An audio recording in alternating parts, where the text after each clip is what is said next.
Hello, this is a guy who likes fanfiction and is too lazy to read, so here is Ghost in the Machine in audio form. Check the description for the links to the author. Chapter 11, See the Lost Prince. Lab Record 001.425.15.1. I'm so excited I can't stop shivering. King Ascari is really lending me one of the human souls to study. This is my chance to really prove myself as royal scientist. Lab Record 001.425.17.2. I know they all say human souls look like cubes made out of coal, on account of the species' incredible capacity for evil, but it's still jarring to see it in person. Commencing initial studies. Butterflies in my stomach. Shouldn't have eaten those caterpillars. Lab Record 001.425.17.3. This isn't a soul. Lab Record 001.425.17.4. This definitely isn't a soul.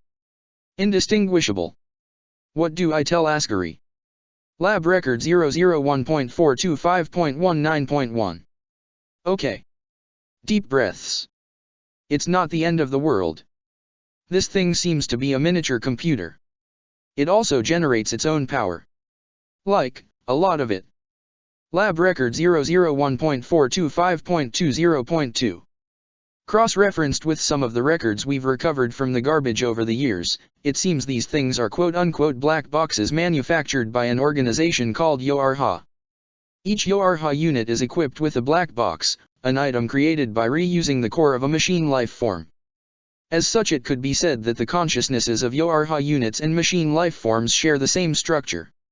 Said black boxes were installed after determining that it would be inhumane to install standard AI in androids that are ultimately destined for disposal. Indistinguishable. Well, when life gives you lemons. I'll find a way to salvage this. For Ascari. For the kingdom. I can't let him down. I can't let this take away everybody's hopes and dreams. The lone machine, a short one with a stubby, bullet-shaped body, stood amid its fallen brethren, its limbs trembling. The machine shivered as if it were cold as it looked at 2B and Nines. I just want my mom, it bleated. Please don't hurt me. 2B stepped forward, letting her swords fall to the ground in a gesture of peace. Nines raised his head, still weakened from his brief viral infection. 2B, what are you doing? It's a machine, he warned her. Ma machine. The machine looked down at its metal hands, wiggling its fingers. It let out an electronic sniffle, scuffing its foot on the ground. Even its body language was childlike, and it matched perfectly with what 2B had seen in her visions. It was as if this machine really did somehow contain the long-dead prince's consciousness, or at the very least a fragment of it. Oh. 2B held out her hand. Your name is Asriel, right? The machine looked at her, then slowly, tentatively nodded, as if it wasn't sure of the answer. I don't understand, 2B thought, her mind racing, how this could have happened. But do you want to come with us? She asked. The machine reached out and wrapped its arms around 2B's waist. Thank you, miss, it wailed. It's so lonely down here. 2B wasn't entirely sure what to do. The only other time a machine had ever tried to hug her, it had been trying to snap her spine like a twig. Nines pried himself out of Undine's arms. 2B, what the hell are you thinking? It's Asriel, 2B told him. Nines fell silent. The Asriel? Undine asked, her single eye wide with shock. 2B nodded. I think we've spent enough time down here. Lab Record 001.425.21.1. This thing might not be a human soul, but it's definitely got a sort of energy to it. Upon inspection, it's the same energy a monster produces when they die. When a fallen monster's morphogenetic field breaks down, their soul releases a burst of DT radiation before it fades away. The burst is more intense and lasts longer for stronger monsters, although it's still fleeting. These black boxes produce the same kind of energy, but it's more of a field than an ephemeral burst. Weird that there doesn't seem to be any sort of emitter producing it, it just sort of exists. I wonder if real human souls worked the same way? Lab Record 001.425.21.2. Love, hope, compassion. This is what people say our souls are made of. But the absolute nature of the soul is unknown. After all, humans have proven their souls don't need these things to exist. Funny, isn't it? That their souls were always so much stronger and more resilient than ours. Makes you think. Lab Record 001.426.1.1. I don't think human souls were so strong because of their lack of compassion. The strength they have to continue their existence lives within their souls. Their determination. The light that comes from their souls holds them together so much more strongly than ours does. Lab Record 001.426.3.1. I've got my test subjects. If I can project a stable DT field, I might be able to extract their souls from their bodies and preserve them, just as human souls were said to persist indefinitely after death. That way, we can collect enough DT energy to provide 7 complete human souls worth of determination. We'll need a vessel to wield the souls when the time comes.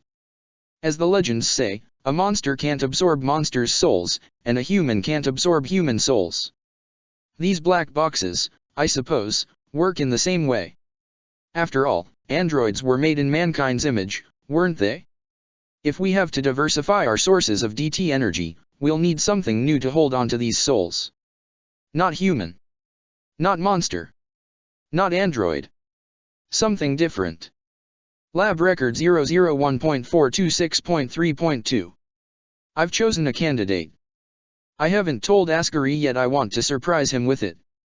In the center of his garden, there's something special. The first golden flower, the one that grew before all the others. The flower Asriel carried with him when he returned from the surface, or so the legends say. I wonder, what happens when something without a soul gains the will to live? The machine sat atop a mossy rock back at the junkyard, kicking its stubby legs as it sat down in an adorably childlike way. Undyne pulled out a canteen at her side. So, Asriel, she said, I mean, Your Highness, can I get you something to drink? Oh. Sorry. Asriel sniffled. Tea, thank you, Miss Captain Undyne. How long have you been active down there? Nines asked, skeptically crossing his arms. 2B could tell he wasn't quite comfortable interrogating a machine like this. Asriel reached up to the side of his head and tried to tug on his ear, a nervous tick 2B had seen through Chara's memories. But in this machine body, Asriel had no ears to tug on, and being reminded of that fact only distressed him further. I don't know, Mr. 9S, he confessed. Do you remember where you came from? Asriel shook his head. I remember. Dad tucked me in and read me a story. And Chara. We went to bed. When I woke up he scratched at his metal body. I miss my fur, he wailed, burying his face in his hands. He doesn't remember how he died, 2B realized. He doesn't even remember what happened to Chara. Hey, don't worry, Nines said, quite flustered at the child's outburst as he reached over and patted Asriel on his head. It's okay. Thank you, Mr. 9S. But regardless of what he'd just said, Asriel still looked about as glum as a machine could look. I remember a laboratory, and a yellow flower. It might have been a dream. That's it. A laboratory. Undyne's fins perked up. A yellow flower? 2B asked. Floey couldn't have been more different from what she'd seen of Asriel, but 2B had gotten more than enough hints that the spiteful, gleefully cruel plant had some connection to both Chara and Asriel. Dr. Alphys is a robotics engineer, right? Nines asked Undyne.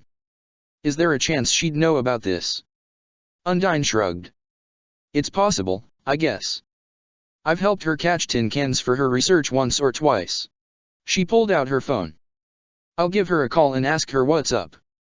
Asriel looked down at the puddle of brackish, slimy water beneath his dangling feet, caught sight of his rippling reflection, and let out another mournful, howling wail. Squinting and grinding her teeth with irritation, Undyne put a finger in her earfin and hurried away to find a more quiet place to hold a conversation. Wincing as he tried to pat Asriel on the head again while simultaneously covering his ears, Nines cast an urgent glance at 2B. 2B, help, he half-whispered. What do you want me to do? Taking this thing with us was your idea. Nines hissed. Besides, you know Asriel from Chara's memories, don't you? Say something to him. 2B laid a hand on the curiously reincarnated child's rusty shoulder. There, there. Nines cringed. There, he incredulously echoed. Despite 2B's lack of anything even remotely resembling bedside manner, Asriel slowly stopped wailing. Thank you, he said, letting out an electronic hiccup. Thank you, Miss 2B. I know I cry too much. He buried his face in his hands yet again. I miss having tears, he bleated. Hoping to avert more ear-splitting cries, 2B took a seat on the moss-draped rock next to Asriel and tried as best she could to emulate Chara's body language from the memories they'd inflicted on her. It was difficult. In those memories, Asriel had been about half her size, but even Stubbies, the smallest model of machine life forms, were nearly as tall as her. However, even 2B's mediocre attempt to hold the mechanized prince seemed to provide further comfort to him. Feeling better, kiddo? Nines asked. Asriel nodded, rubbing his head against 2B's shoulder. His optical sensors dimmed and he began to snore. Nines laughed as he sat down on the rock, leaning against 2B's back for support. Gotta say, I've never seen a machine sleep before. Do you have any idea how this could have happened? 2B asked him. Nines shook his head. Well, when I hacked that one machine, I saw a lot of data that looked like. You know how our personality templates were developed from humans? All that data has really obvious file headers. They were a little garbled, a lot garbled, but I could see the same signatures. I think somebody's been digitizing living consciousnesses and implanting them into machine life forms. It looks like none of them took, though, except for Asriel here. Undine said that Dr. Alphys used to ask her to gather machines for her experiments, said 2B. Could she have? Well, see, that's the thing. Asriel died hundreds of years ago. How would Alphys have gotten a hold of him? Lab Record 001.426.4.1. Indistinguishable. I can't say anything about the test subjects' progress to their families. But they're asking questions about why my research is taking so long. I told them that I would give them the dust back for the funerals, and that it'd only be a few weeks, tops. I don't know how to respond to their calls. I can't tell them what's going on. But I can't keep ignoring them. Indistinguishable. What do I do? Lab Record 001.426.8.1. More determination. I'll wring every last drop out of this infernal box if that's what it takes. Lab Record 001.426.8.2.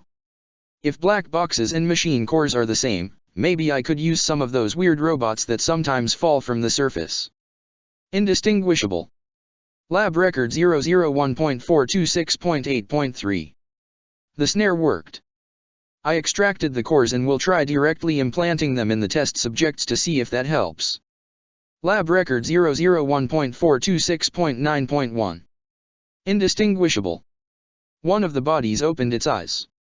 Undine re-entered the junkyard, shoving her phone back into her pocket. Had to leave a message. Girl's usually glued to her phone, but I guess I caught her napping or something. She shrugged. How's the prince? Asriel was, in fact, snoozing peacefully and leaning on 2B with all of his machine body's weight. He's fine, 2B said as she tried as gently and deftly as possible to extricate herself without disturbing him. So, Undine scratched around her eye patch. What do we do with him? We could bring him over to Toriel, Nines suggested. She'd be happy to see him. Even if he is a little bigger, rounder, and more, metallic than he used to be. What? Undine hissed, gobsmacked. You two know Queen Toriel? Yeah, said Nines.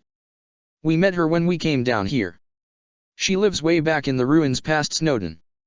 No one's seen hide nor hair of her in over 2 centuries, Undine mused, clenching her fist. The coward queen, some call her. I can't imagine leaving your husband after your only 2 children die. That's really low. If Toriel were here right now, she blanched. Well, I wouldn't punch her in the face, because she's still royal blood, but... Toriel is a kind woman, 2B insisted, feeling oddly duty-bound to respond in the old former monarch's defense. While I understand your anger, I cannot hold her actions against her. Undine crossed her arms, blowing a stray lock of hair out of her face. I mean, you agree she's a coward, though, right? She ran away right after Askari declared war on the surface. How's that going for you? 2B asked Undine. Undine growled at her. I can't imagine having a duty to fight a war and just leaving it behind. Perhaps that is because you've never fought one, 2B replied, the words coming out a bit more clipped and terse than she'd intended. Toriel left the poor guy all alone for 200 years. Who does that? Askari's the nicest guy in the world. Almost as if on cue, Asriel began to wake up. My mom doesn't love Dad anymore. The anger drained out of Undine's face. No, sorry, Your Highness, I didn't It's all my fault, the prince wailed, his electronic voice cutting through the air. I did everything wrong. He shook his head and buried what little he had of a face in his hands as he continued to sob. I didn't mean it. Undine rushed to Asriel's side. Your mom's just on vacation. For 200 years. Undine cringed. Did I say years? How silly of me. I meant hours. That's like a week. She's, at a spa right now, because she works so hard. I ruined everything. Asriel cried out as he ran off to the junkyard. Wait. Undine called out as the machine scurried into the darkness. Lab record 001.426.4.5. Everyone that had fallen down has woken up. They're all walking around and talking like nothing is wrong. I sent the black box back to Askari and called everyone's families. This is incredible. It's beyond my wildest dreams. I brought the dead back to life. Gonna devote my full attention to my experiments on the flower. That's what we've needed all along. Lab record 001.426.6.1. No. Indistinguishable. Lab record 001.427.2.1. Fuck. Lab record 001.427.2.2. Indistinguishable. Asriel kept running as fast as his heavy metal feet could carry him, although with these stubby little legs the most he could do was waddle.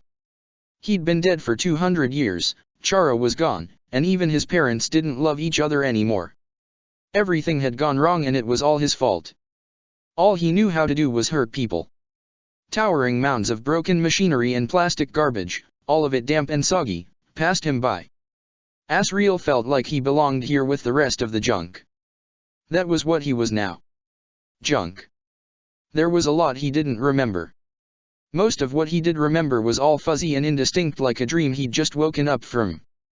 But even though he couldn't put his finger on why he felt so horrible, he just knew, that whatever had gone wrong, it would have worked out if he'd just done what Chara had said. That was how it always was. Things always went well when he did what Chara said, because Chara was older and smarter and they'd been to the surface and knew of its horrors.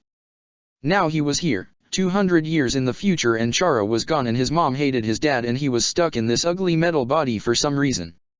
He'd never feel the mud between his toes again. Or mom running a brush through his fur. Or Chara tugging on his ears, gently, as they often did, or dad letting him sit in his lap. He let out a few electronic sobs. He could make the sounds, but he couldn't do anything else, and that was even worse than not being able to cry at all. Asriel stumbled and fell flat on his face as something splashed in the shallow water, rolled under his feet, and bowled him over. Whoa, hey there. I hope I didn't hurt you. Still whimpering, Asriel picked himself up and looked around for the source of the voice. It sounded like a kid, just like him, or, rather, what he'd used to sound like before he'd woken up as this thing. After a few seconds, he found it. At his side was a stone sphere a little smaller than his head, with a wide, grinning mouth and blank eyes carved into it. Sorry about that, it said. I thought it'd be easy to just roll around, but I guess I was just getting ahead of myself. Its teeth moved when it spoke, even though its mouth didn't. What? You know, because I'm just ahead. The stone head rolled just a bit closer and bumped into Asriel's ankles. Are you okay? I didn't mean to knock you over. Asriel nodded, sniffling. Great. I'm glad you're okay. My name's Emil. What's yours? Asriel. Wow. That's a really cute name, Asriel. Emil tried to roll himself around Asriel but veered off course and careened into a junk pile. Whoa. Oops. Can you help me out here? Okay. Asriel lumbered over to Emil and picked him up. Is this better? Yeah. If I had a neck I'd be nodding right now. Asriel laughed. To the long-dead prince's surprise, this little stonehead was actually making him feel just a little better. Mr. Emil, have you always been just a head? No, I used to have arms and legs and everything else a long time ago. But I've been just a head for so long now that I don't remember what my body looked like. Emil sighed. Asriel sighed along with him. He wished he couldn't remember what his old body looked like. Then he wouldn't be so sad about what he looked like now. Hey, Asriel, since you're doing such a good job carrying me, do you think you could maybe help me get home? I've been living over in the village just south of here, but I'm having a hard time getting back. I've been stuck in this junkyard for a week already. You don't want my help. I'll just mess things up. Asriel shook his head and held Emil closer, sniffling all the while. All I do is make things worse for everyone, he whined. Splashing footsteps echoed through the junkyard as Undine and her friends caught up with Asriel. Your Highness, are you all right? Asriel nodded. I guess, Miss Captain Undine, ma'am. Sorry for running away. It's okay. Undine patted him on the top of his head. It felt good, but also reminded Asriel how much he missed having soft fur to comb. Don't cry, kiddo. Asriel started to cry. I said, don't cry. What you got in your hands there? Asriel looked down at Emil. Oh, this. Hi, there. My name's Emil. Emil called out. Undine was so shocked at his outburst that she fell over. I'm sorry, Captain. Asriel bleated. He wanted to reach out and help her to her feet but didn't want to drop Emil, so he just stood there and felt bad while Undine's friend Nines helped her pick herself up off the soggy ground. Undine brushed water off her glistening scales, her clothes drenched in swamp water. No harm done. Nice to meet you, Emil. Mr. Emil lives in the village south of here, said Asriel. Miss Undine, Miss 2B, Mr. 9S, can you help me bring him back? Lab Record 001.428.1.1. The families keep calling me to ask when everyone is coming home. What am I supposed to say? I don't even answer the phone anymore. Lab Record 001.428.12.1. Ascari left me 5 messages today. 4 about everyone being angry. 1 about this cute teacup he found that looks like me. Thanks, Ascari. That's Gore. Lab Record 001.430.2.1. The flower is gone. All I can find are a bunch of golden petals all over the floor. Lab Record 001.430.2.2. There's a kid wandering around the lab. I don't know how he got in. He doesn't, either. He says his name is Asriel. There was an increasingly strange ensemble now surrounding 2B as she trudged through the marshy caverns of Waterfall. Nines, who was already very strange for a Yorha soldier, and had been for as long as 2B had known him, Undine, a fish woman who was surprisingly gregarious provided no one had murdered anybody recently, Asriel, son of Toriel and Ascari, who'd somehow been resurrected as a machine, and Emil, a disembodied stonehead with a chipper attitude. Emil spent most of the journey singing a jaunty little song that was mostly nonsense. As Emil, cradled in Asriel's arms so he would not get bogged down in the mire, led his new friend to his home, the group passed through a cluster of bioluminescent flora. Nines crouched down, his intractable curiosity piqued by the unique environment, and poked at one of the luminescent flowers as the others passed it by. Hi. I'm Temmie, it squeaked. He lit up nearly as bright as the talking flower. Hey, 2B. Look at this. 2B halted and hung back. She remembered how excited Nines had been the first time he'd seen them, and he was just as excited this time around. Nines poked it again. Hey, 2B. Look at this, it repeated in a small, tinny imitation of his voice. He gasped. Those are echo flowers, Undyne told him. They repeat the last thing they heard, over and over. Neat, huh? 2B found them unsettling more than anything, and not just because she'd gotten to know a far less pleasant talking flower already. She still vividly remembered that cacophony of hushed whispers that had heralded her first encounter with Undyne, and 9's death. But 9 seemed to love them because, of course, he didn't know anything about any of his deaths. Wanna say something for posterity, 2B? 9 asked, grabbing the flower by the stem and gently turning its face to point at 2B. I doubt I have anything worth saying, 2B answered. Some people whisper their heart's desire into these things, Undyne said. Got any of those, 2B?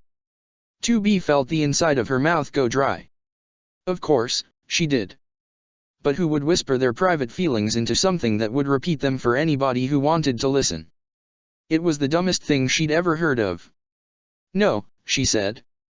Undyne shook her head. That's really sad. She patted 2B on the back. You know, if I can bring a sense of enthusiasm into your life, it'll be the greatest accomplishment of my career. While Undyne let out a boisterous laugh, 2B caught up with Asriel and Emil as they approached a tunnel leading out of the marshlands. A banner hung over the entrance. It read, Hoi! Welcome to Temmie Village. Through the tunnel was a village of the cavern beyond the likes of which 2B and 9's had never before seen. Granted, this entire kingdom was the only extant civilization 2B and 9's had ever seen. But this place made the monsters in Snowdin, Papyrus, and Sens included, look about as dour and straight-laced as Yorha High Command. 2B couldn't tell if the village's inhabitants were dogs or cats, mainly because they looked a little like both, and also because they were all vibrating so rapidly that their finer details were impossible to make out. They flitted around like hyperactive fairies. One introduced itself to her as Temmie. Another said that its name was also Temmie.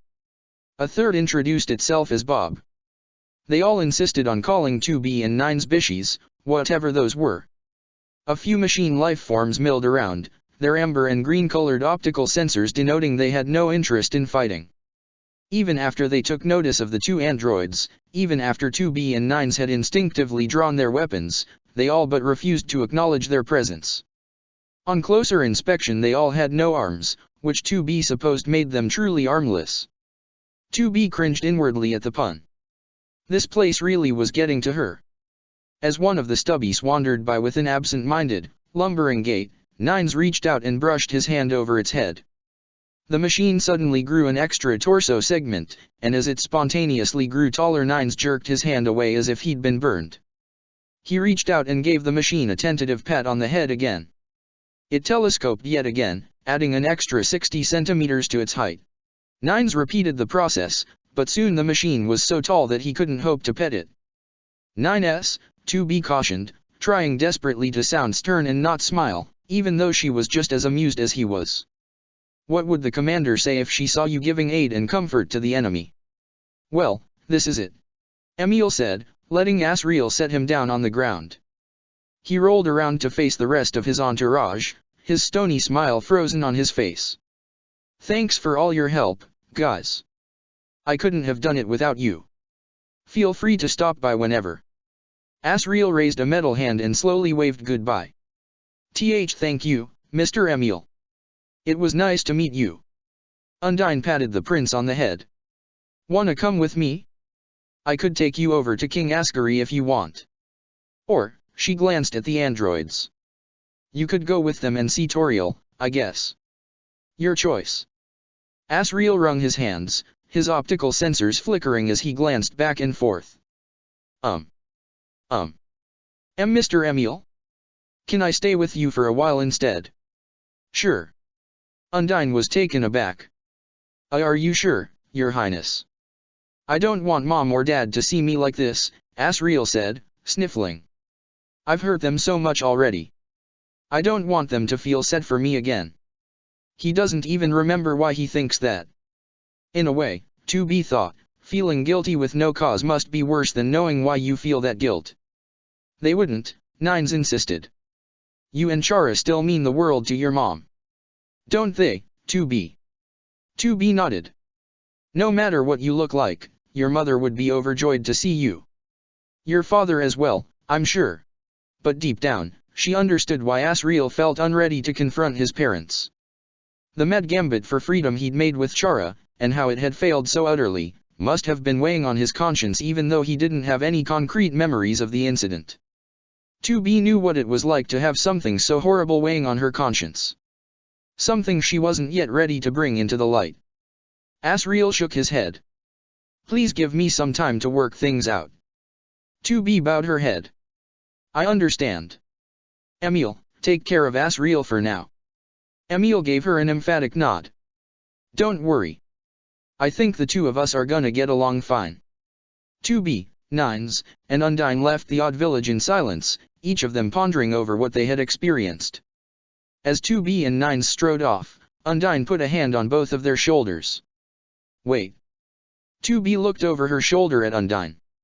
The captain's mouth was drawn in a taut line across her face, her yellow eye hard and narrowed. You too, Undyne said. I could kill either one of you and harvest your soul, and that would be it. We'd have the 7 souls we need to break through the barrier and free ourselves. Everyone in the underground would be happy. You know that, right? 2B brushed off Undyne's hand and drew her sword. In the very back of her mind, she'd been expecting this all along. But even as she assumed a combat stance, Undyne just stood there. If I'd just met you, Undyne said, I'd call you both selfish for refusing to offer yourselves up. I'd call you cowards. I'd call you pieces of garbage. I'd call you a lot of things. With just one of your lives, you'd free tens of thousands of people. I'd say you had a duty to sacrifice yourself for the greater good. The corner of Undyne's mouth curled up into a faint smile. I'll be honest. Until about 15 minutes ago, I didn't like you two at all. I was just pretending to be your friend because Papyrus said I couldn't do it. Yeah, said Nines, we kinda noticed. But I dunno. Maybe we can be actual pals, for real. Freedom will have to wait until someone else falls into the underground. Showing off her entire mouthful of yellowed, jagged fangs, Undyne added, hopefully, there'll be a huge asshole. Nines shook Undyne's hand. I think I speak for both of us, he said, when I say. Undyne, I think this is the beginning of a beautiful friendship. Lab record 001.430.4.2. I think the flower became Asriel due to prolonged DT energy exposure. That flower must have absorbed his essence after he died due to his dust mixing with the soil. He's so excited to be back. He can't stop asking when he can see his mom and dad again. I haven't told Ascari. I don't think I can. At least not until I know whether Asriel is stable. Lab record 001.430.4.2. I don't know what to do. His morphogenetic field is starting to weaken, even though he's still alive. He doesn't have a soul of his own to keep it stable, and projecting a DT field around him can only do so much. If I do nothing, he'll start turning to dust before he dies.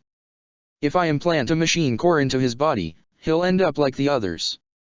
Lab record 001.430.6.1.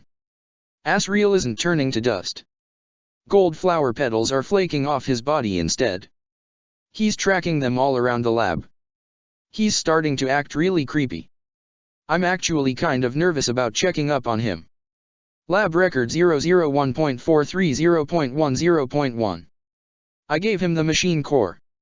I told him everything would be alright. He's asleep now. Lab record 001.430.10.2. He's gone. Nothing but a rusty machine core and a pile of flower petals. Lab record 001.430.10.3. I'm sorry, Ascari. I've failed you more than you'll ever know. Lab record 001.430.28.1. I spend all my time at the garbage dump now. It's my element. In a part of her lab that was darker and gloomier than it needed to be, Alphys listened to Undyne's message one more time on her phone. Hey, Alphys. It's me, Undyne. Haven't seen you around lately. What's up? You avoiding me or something? We should hang out again sometime. But that's not what I'm calling about. You remember all those times you had me hunt those machines for you? Well, I kinda figured you must know a lot about them by now, and I just ran into something really weird. One of those tin cans, it said it was Prince Asriel Dreamer. Like I said, really weird. Like, how is that even possible? Anyway, maybe you can help us out here. Give me a call back. See ya. She sighed, selected all of the lab records she'd been reading over, and hit the delete key. She couldn't imagine how much less everybody would think of her if they knew. Especially someone like Undyne. If Undyne wanted to snoop around, Alphys would make sure she wouldn't find anything. As the lab records vanished one by one, Alphys wiped away a tear and sniffled. Poor Asriel. If she didn't tell anyone what she'd done, then no one would hold her responsible for letting him become that. No one but herself. It was better that way. Chapter 12, See Alphys' Secret. 2B stared at herself in the bathroom mirror. Since neither she nor Nines required food for sustenance, neither of them had any use for the room unless they wished to bathe or shower. As a result, she didn't worry about anybody interrupting her as she zeroed in on her steely gray-blue eyes and tried to imagine they belonged to Nines. 9S, she said. Please don't take this the wrong way. I have murdered you. Many times. She shook her head. 9S, she said. I have a confession to make. I have known you much longer than you have known me. Because I have had to kill you over and over again. She shook her head again and took a deep breath. 9S, she said. I need to tell you something horrible. But before I do, let me first say that I was only following orders. No. 9S, she said. Yoarha gave me strict orders to kill you under certain circumstances. If you think about it, they were the ones who killed you exactly 46 times over the past 2 years, not me. Therefore I have nothing to apologize for, and yet I hope you will. No. 9S, she said. I have done many horrible things. Most of them were done to you. It is probably for the best that you never find out about them, so please don't ever ask.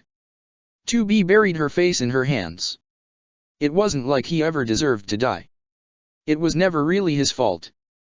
In Yoarha, some androids were built to fight machines, some to kill androids, some to tend to the wounded, some to be sharpshooters, some to be tactical advisors and caretakers.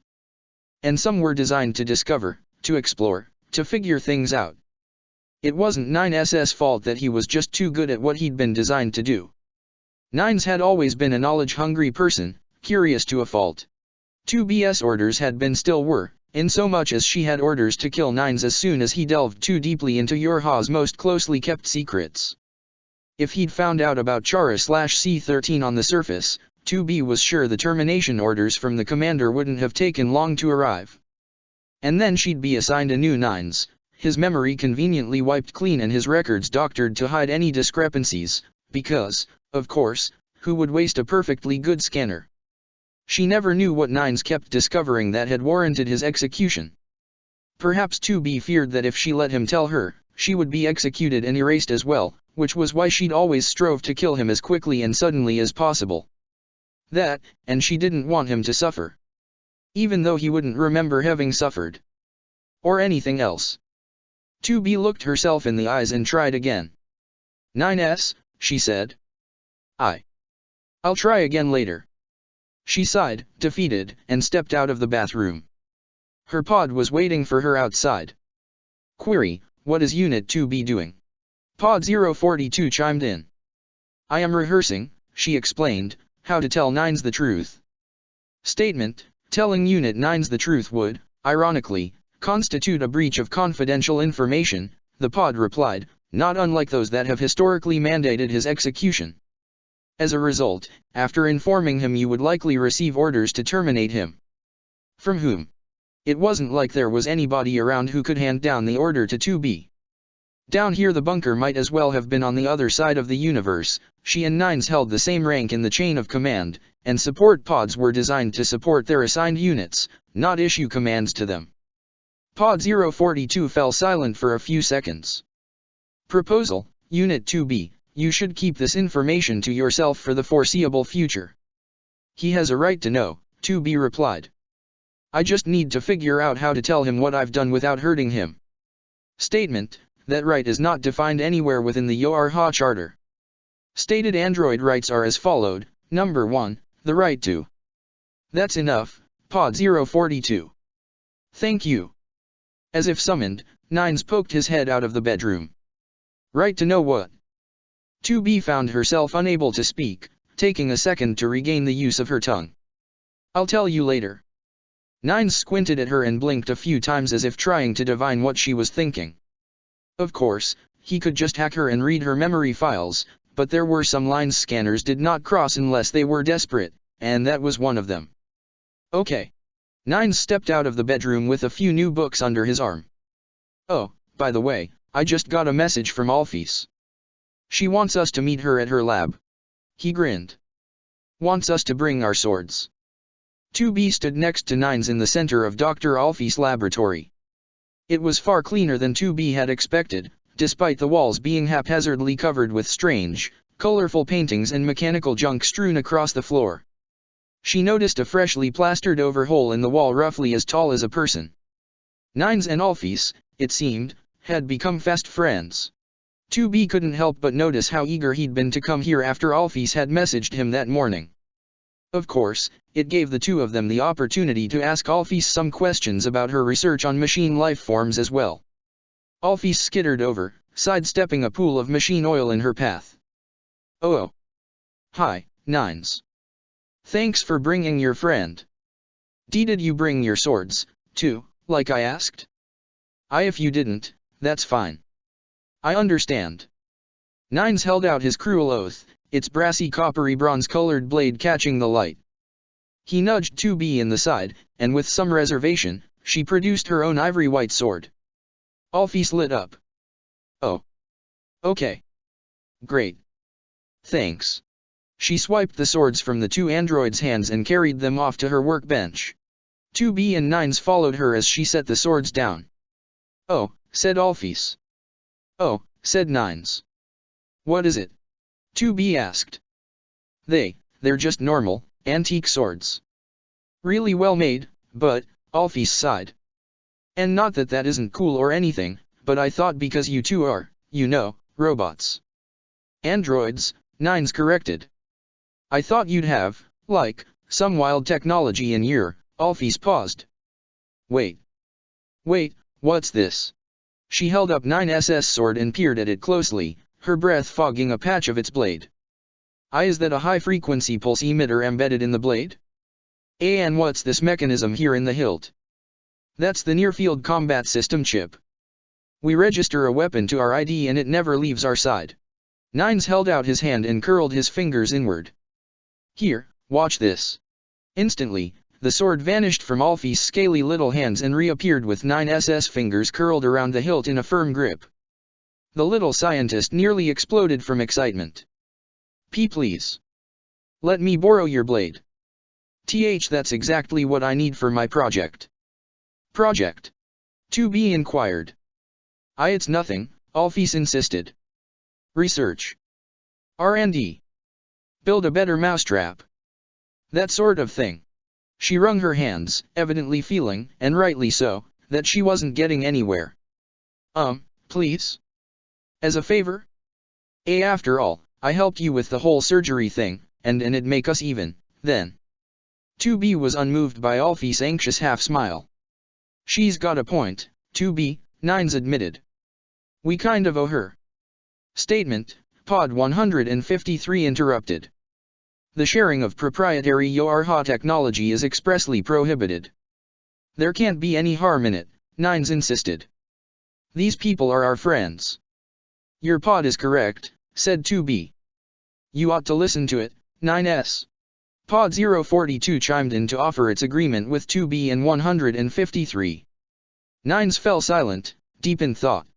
2B could tell that for some reason he really did wish to assist the doctor, and not just to pry her secret research out of her. You know how the old saying goes.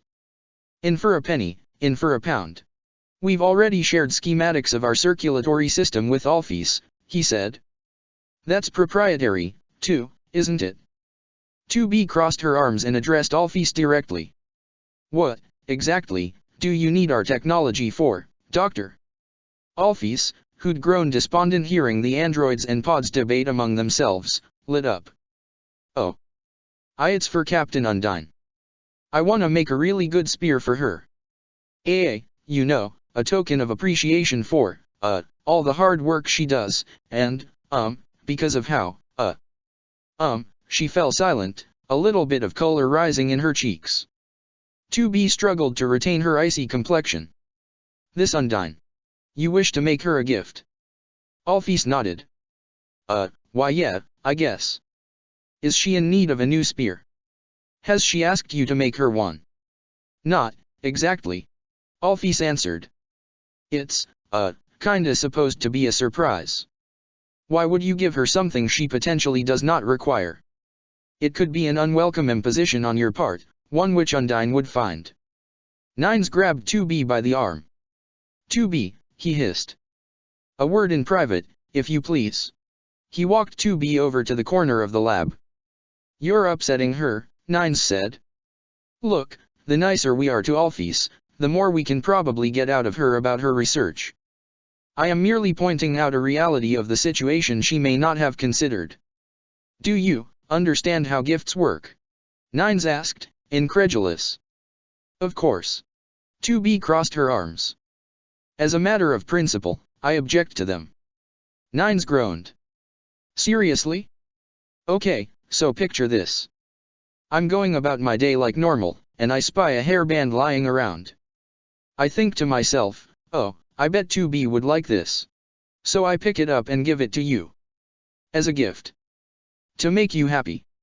Awfully presumptuous of you. And unnecessary. I have a hairband already. But what if the one I found was cuter? Cute offers no potential utility in battle. Your gift would both be useless to me and also put me under an obligation to reciprocate, 2B replied. It is almost sinister in the way it preys on the emotions of others. She knew she was being obstinate and a little antagonistic, but couldn't quite help herself from falling into old habits. No one's ever given you a gift before, have they? Nines asked her. That wasn't true. 2B had received a gift once. She'd paid Nines back by following her orders from the commander and running him through with her sword. It was a sore subject. Yes. As I said, I don't like it. Nines let out an exasperated sigh. Well, other people aren't like you. And, he glanced back at Alphys. She gave him a nervous thumbs up, which he reciprocated. I don't know if you've noticed, but she's crushing hard on Undyne. Ah. This must be part of some monster courtship ritual. Nines rolled his eyes. Yeah. Ritual. At last 2B relented. Point taken, Nines. But I agree with the pods, we shouldn't so eagerly share our technology. All right then. I've got an idea. Nines approached the doctor. Alphys. We can't give away our NFCS, but can you show us what you have right now for your spear? 2B and I could make some suggestions.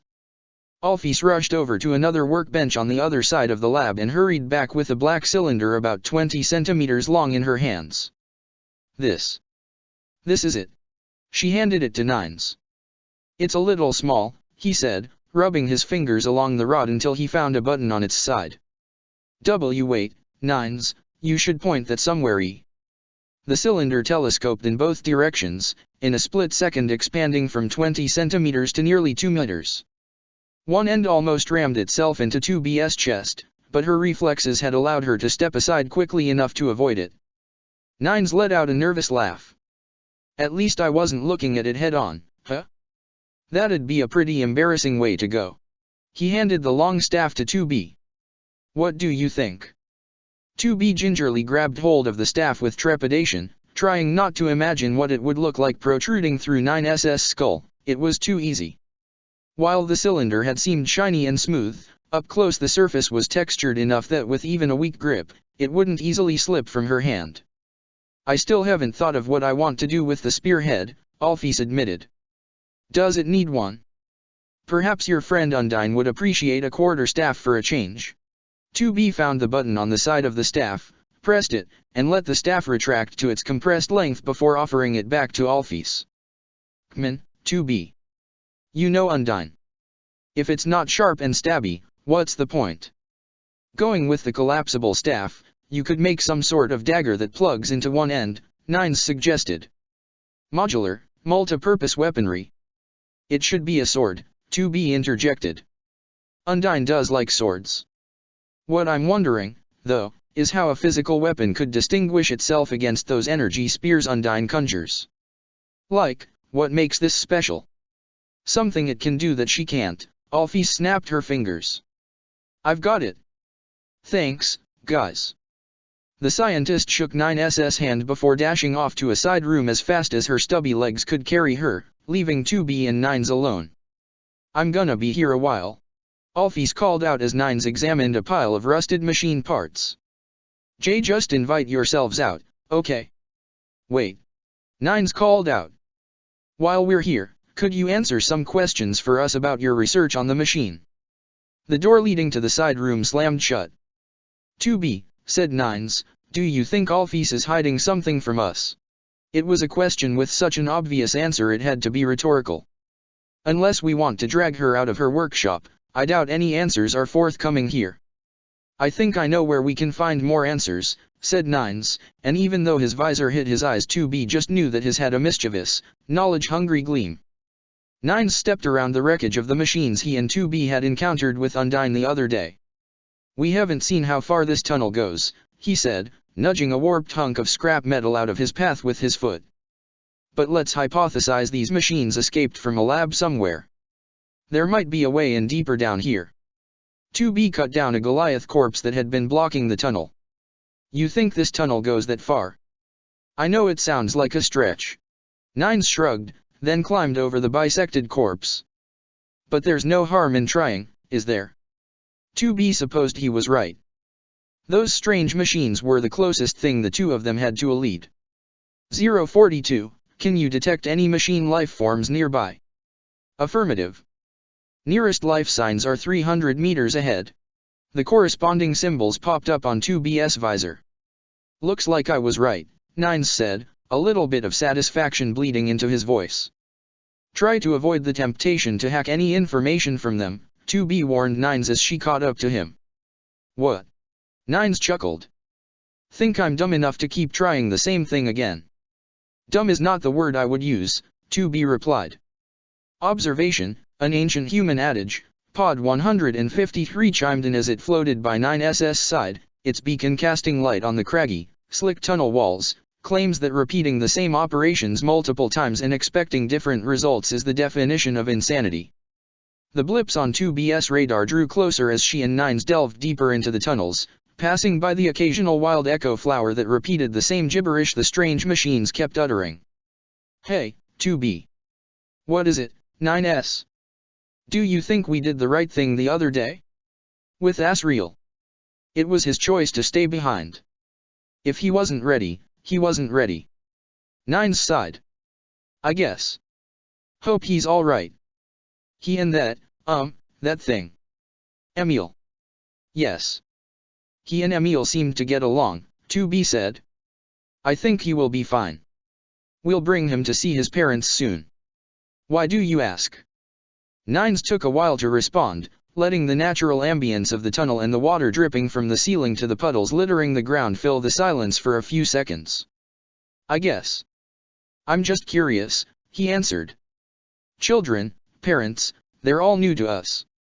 There was an ancient human legend about a goddess named Athena, who was born fully grown. We're kind of like that, aren't we? I suppose we are. What was she a goddess of? Wisdom, I think. 2B thought about that. If there was one thing androids weren't, it was wise. Perhaps we are not so similar. I was just thinking, you had a mentor, right, 2B? For the first few weeks after you were activated, just to get your bearings. 2B nodded. Those are kind of the closest things we've got to parents, I guess. Mine was Fives. He'd go by Fives, or 55 if he wanted to make a little joke. It was a reference to how early optical character recognition systems had difficulty distinguishing between a 5 and an S, or a B and an 8. Nines chuckled. If he wanted to get under your skin, he'd probably call you 28. He sounds obnoxious. Inwardly, 2B wondered if any of 9S's internal records of 5s had been falsified, given the nature of his existence, or if those were part of his base package of memories. Well, now you know where I get it. What about you, 2B? Her name was Fortini. Nines sputtered in disbelief. You were trained by a Type E? That explains a lot. 2B swallowed a lump in her throat. D does it? Yeah. You're so good at fighting, I almost feel like your skills are wasted on machines. 2B felt her cheeks redden just a little from the unexpected compliment. If that were true, we'd have won the war already. I guess. 2B kept a close eye on the machine life signs on her HUD. The machines up ahead were inching nearer, but not as quickly as she'd been expecting. As if she and Nines were moving, but the machines weren't. Heads up. We're getting closer. She drew her sword, prepared to face any foe. The sharp scent of batteries filled the air as 2B became aware of a faint static crinkling in her ears, behind which were even fainter voices she could barely make out, indistinct and only barely audible. The noise was hair-raising and omnipresent. The machines up ahead were in no condition to fight. There was only a handful of them, and all were lying on the ground with shallow, brackish marsh water lapping at their rusty carapaces. You'll be with us shortly, one moaned. Another machine, a more humanoid-bipped model, struggled to turn its head and look at the oncoming androids as it slumped against the tunnel wall, its optical sensors briefly flashing red as it registered the approaching enemy. However, it did not so much as raise a hand against 2B and Nines. Droids. Do you think? I'm pretty. Another bip picked itself up off the ground, water running off its scarred, rusted, and pitted hull as it raised a battered spear. KKK kill. Androids. Kill. 2B raised her sword. Kill. Kill. Androids. Kill. The machine turned its spear inward and ran itself through, gouts of oil pouring from its carapace as it fell to its knees in front of 2B. Androids. Kill. A chill ran up 2B's spine. Me. Kill me. Kill me. Kill me. Thoroughly unnerved, 2B noticed her hands start to shake. Nevertheless, she obliged the machine's request and severed its head. A few parting words burbled up from its speakers as the machine's spherical head rolled to the ground. I've made my peace. 2B became aware that Nines was clutching her bicep. He was holding onto her very tightly. You all right? Nines quickly pulled away, glancing at the walls. Why yeah. A little creeped out is all. I think I'm starting to understand why Alphys didn't want to talk about her work. 2B wondered if these machines had been in the early stages of this strange mental infection, or the later. They'd still had some elements of their selves, in so much as a machine life form could have a self. From what Nines had uncovered the other day, these machines were somehow becoming infected with the digitized thoughts and memories, fragmented and garbled, of living, or once living, monsters. She was loath to imagine how horrible it would be if these mental contagions had infected androids instead of machines. A wide-scale logic virus outbreak was every android's worst nightmare, and one that refused to settle for stripping an android of their reason and instead shoved another being's personality over their own was even more frightening. Feeling an odd sense of obligation to the stricken machines, 2B stabbed each one through the head, granting them each and all mercifully quick deaths. Nines held his hand to his ear as if he were tuning into the mysterious broadcast that still permeated the air. 153, identify a source of transmission, he ordered, keeping a hand still pressed to his ear. Tracing signal, Pod 153 ducked its boxy head. Origin unknown. What is the infection vector? 2B wondered. Could it be? Pod 042, block all incoming data signals. Pod 042 voiced its affirmation and the voices vanished from 2B's ears, leaving the tunnel quiet once again, at least, for her. 9S, close your ports. Nines gritted his teeth and focused even harder on the broadcast, straining his ears, still trying with all his might to discern signal from the noise. I think I can make it out. 9S. 2B turned to Pod 153. Pod 153, block all incoming signals to Unit 9S. The pod acknowledged 2B's order and Nines fell to his knees, panting with exertion. I almost had it, he insisted, gasping for breath. There wasn't anything to have, 2B told him, shaking him by the shoulder. It was a honeypot, Nines grumbled, shaking the runaway static from his ears. God, I really can be an idiot sometimes, can't I? 2B breathed a sigh of relief. Yes, she said, but you're my idiot. Nines let out a quick, befuddled laugh. What was that? Nothing. 2B looked further down the tunnel and saw, set into the rippled and craggy rock, a door. I think we've found our source. Unless you want to turn back. Nines shook his head. No, I think we're safe now. Alphys is. She's such a nice person. I need to know why she's doing something like this.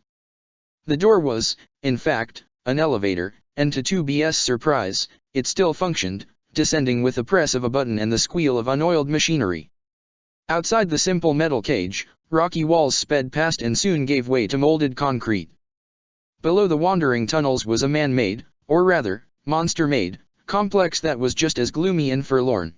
2B and Nines passed by work desks, cots, hospital beds, shower stalls, surgical platforms, all of it in a state of disrepair. As if nothing here had been used in years. As if nothing had been touched in years. Shadows flickered and flitted in the dark corners of the room, but no life signs, mechanical or organic, appeared on 2B's HUD. Nines checked each terminal he came across but came back empty-handed. Nothing. They've been wiped. Server, too. He shook his head. She's covering her tracks, he muttered darkly. Static fuzz crept its way into 2B's ears. She brushed it off as a side effect of having her data ports closed.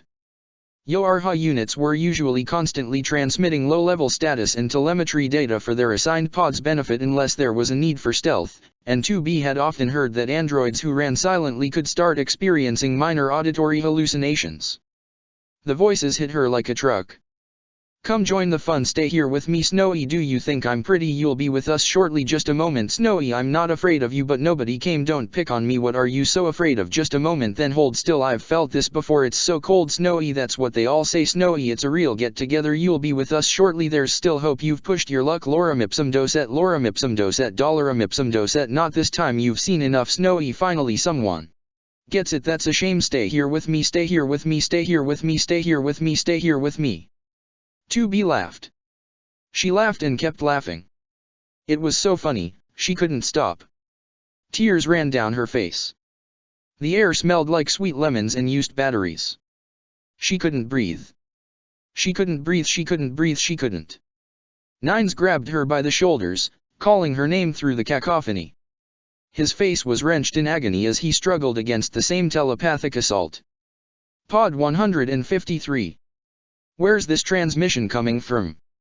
No transmission detected. Bullshit. It's everywhere. No transmission detected. All data ports have been closed. Nines pounded his fist on the concrete floor. Damn it. Sharp pain like an icicle jammed itself into the back of 2B's neck, and just like that, the voices fell silent as did everything else.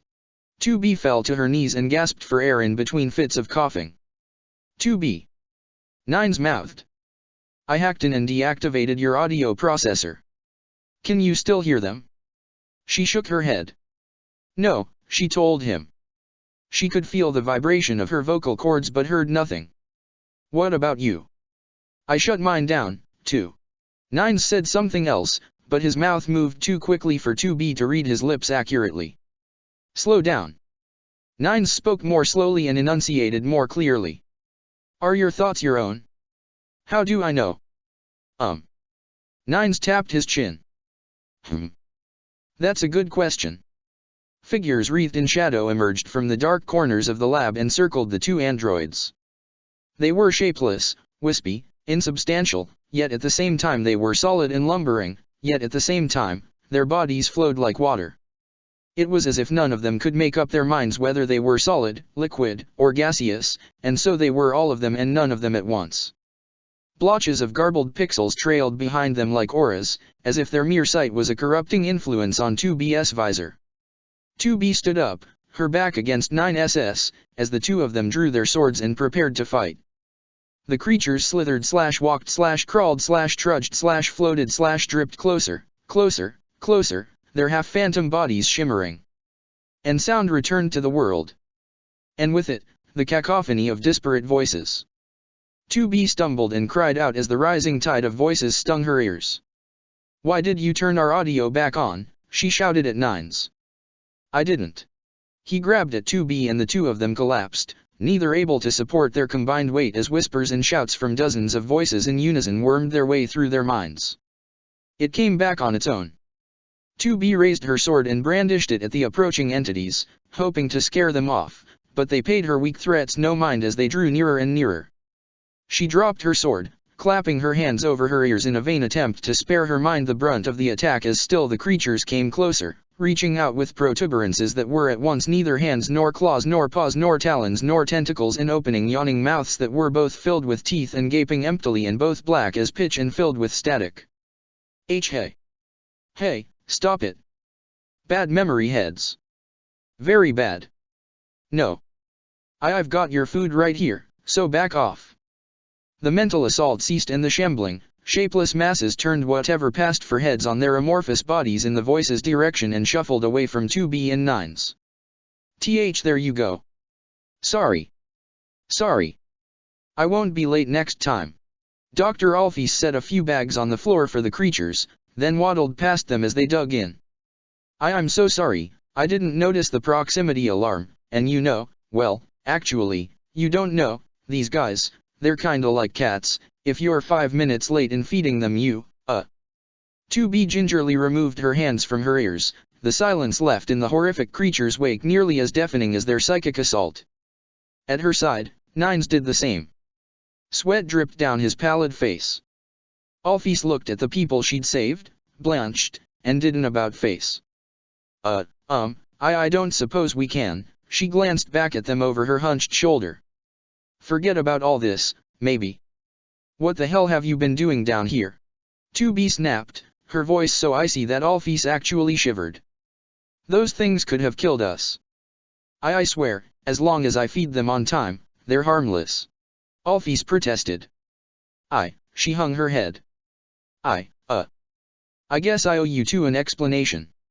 Everybody said that Dr. Alphys was a prodigy. Met-Aten had been her creation, an artificial being who had a soul of his own. His debut as the Underground's latest and greatest, and first, media star television, theater, radio, literature had caught the attention of not only the masses but of King Ascari himself, who found the idea of an artificial soul most intriguing. He had collected only 6 of the 7 souls needed to shatter the barrier, and too many years had passed since the 6th visitor's arrival and subsequent sacrifice. The light of hope was beginning to flicker and was in desperate need of rekindling. For her achievement Alphys found herself appointed royal scientist, thrust into a position of enormous responsibility and power. She wasn't just a tinkerer in a lab anymore, now the welfare of the kingdom was her responsibility. But her work was a sham. That wasn't to say Alphys wasn't talented or brilliant in her own way. But Met-Aten was not an artificial being with an artificial soul. He'd been a monster once, a rare sort of incorporeal monster who'd longed for a body. And not just any body, a beautiful body. Alphys had built it for him. But the shell the ghost now lived in was all she had contributed. She had no choice but to live up to the lie. Alphys asked to be given one of the human souls for further research, and the bodies of monsters who had recently died but had not yet decomposed and released their souls. Over the course of her research, she discovered the true nature of the souls Ascari had collected, and inadvertently revived the dead. But the test subjects did not remain alive for long. At least, not the way monsters understood life. The revived monsters broke down under the strain of too much life, too much will to live, too much determination.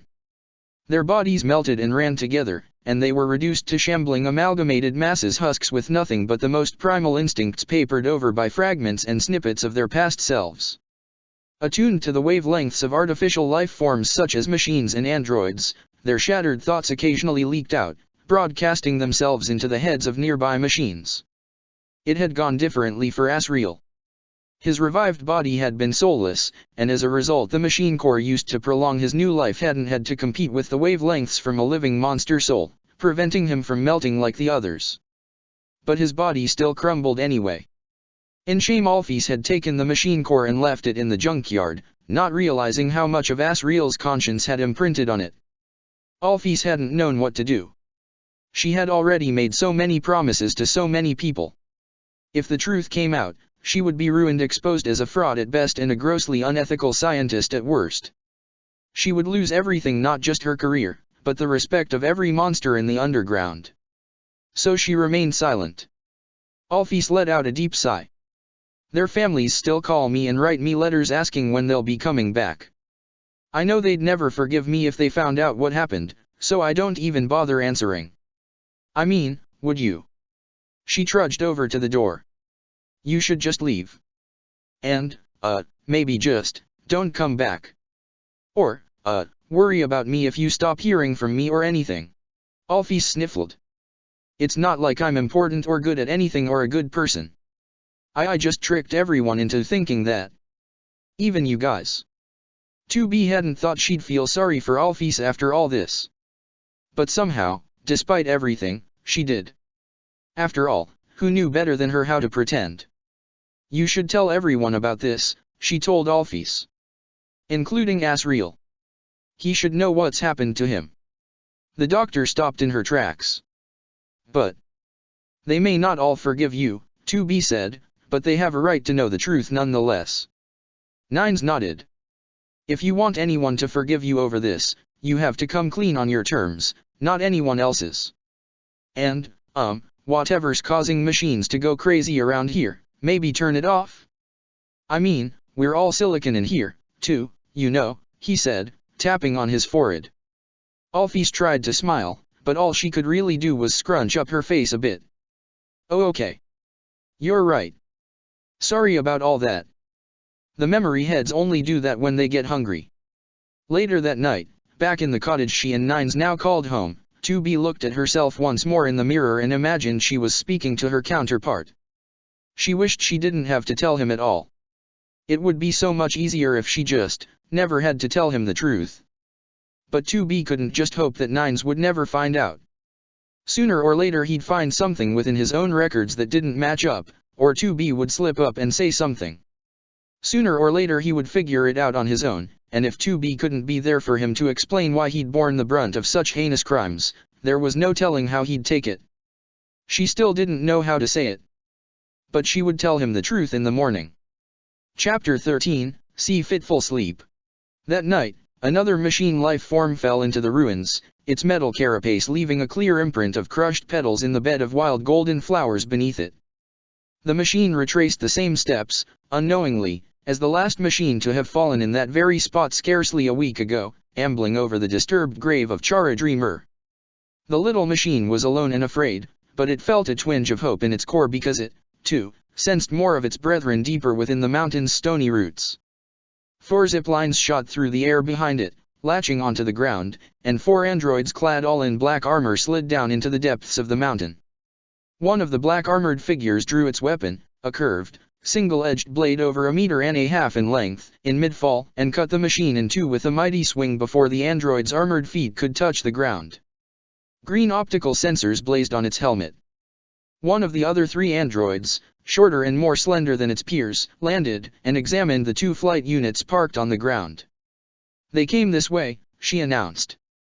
Beneath her helmet, the lead android nearly rolled her eyes. That seems obvious enough, doesn't it, Twos? She hefted her long sword over her shoulder. Fan out and search the area, please, 13B and Fivy. Leave no stone unturned. 2B and Nines must be around here somewhere, and we'll find them, dead or alive. The 4 androids split up into groups of 2 and began to painstakingly scour the ruins inch by inch. One half of the 4 android team 13B and 5E crept through the vine-tangled ruins. They didn't know the other 2 androids very well. They'd had a mission of their own before they'd decided to take some time to help the other two acquaintances at best who'd nevertheless had a few favors to call and scour the mountain in search of their friends.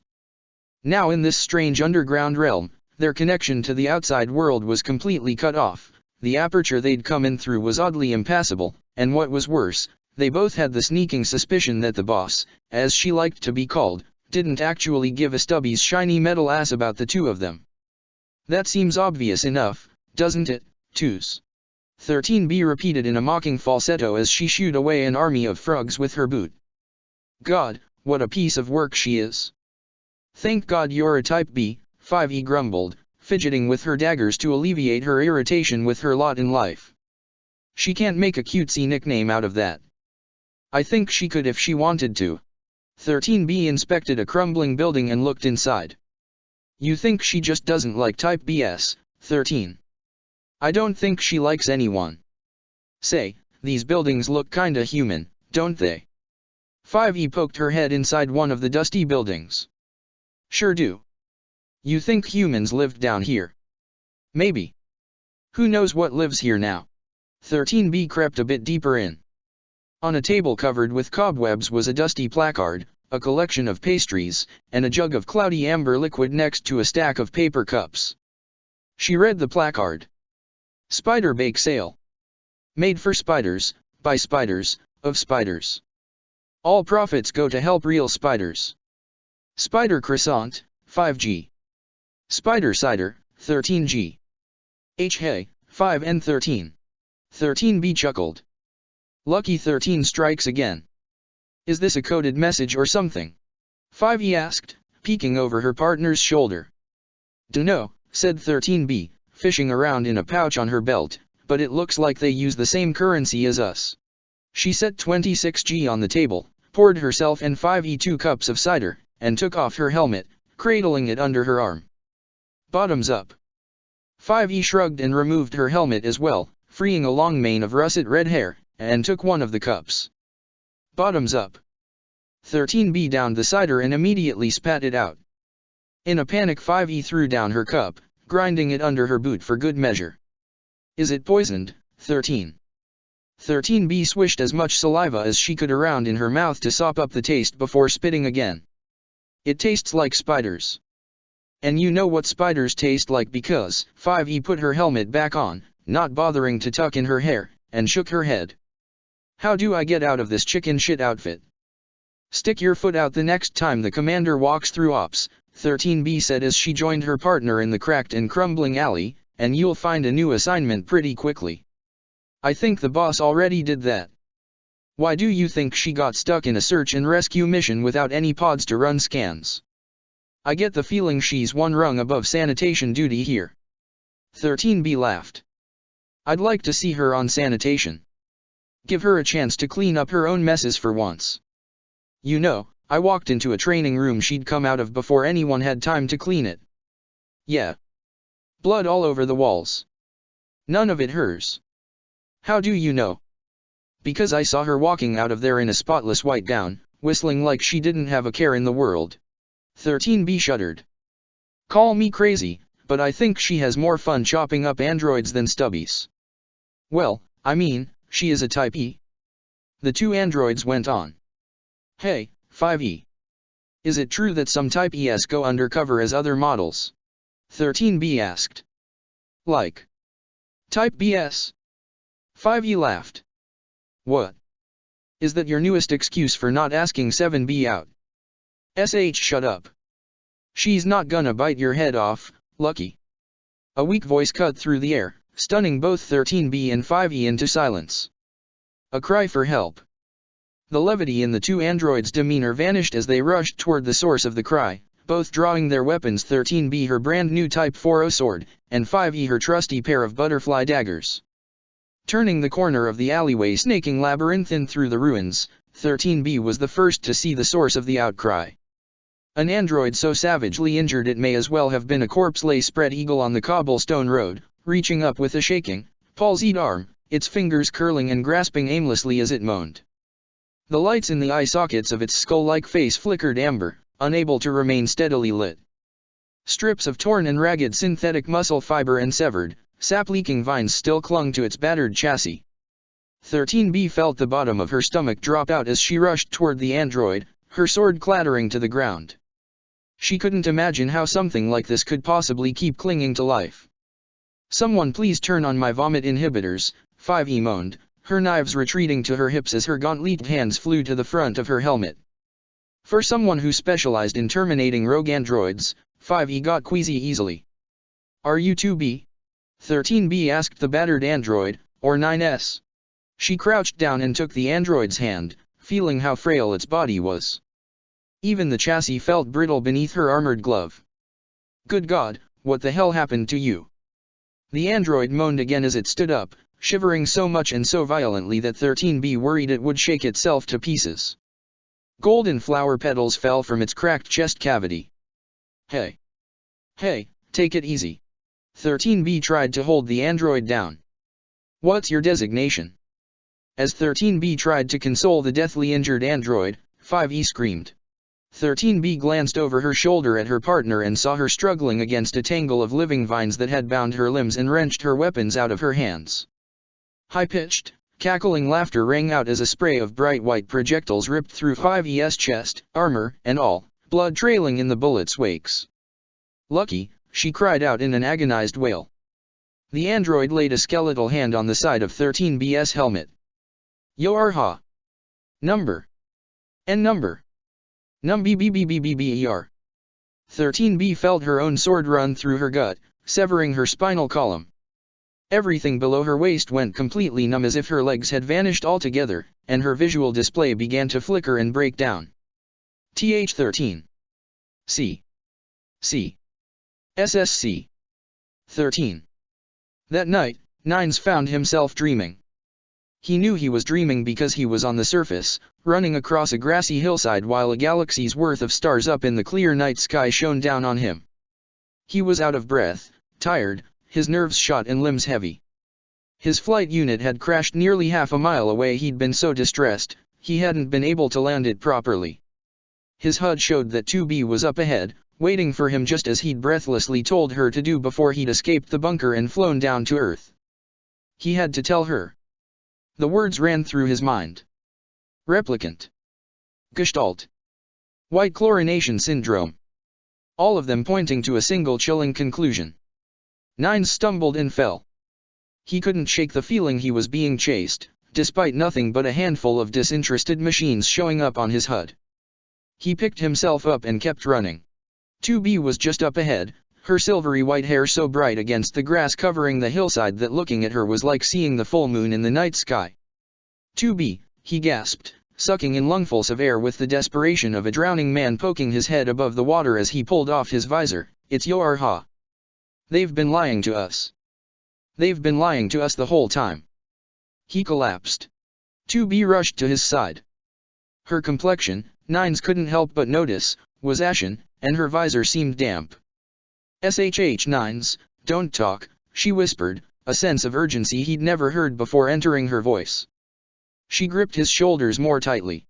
Nines could feel her fingertips digging into his coat, into him with so much strength that he felt his synthetic skin begin to bruise.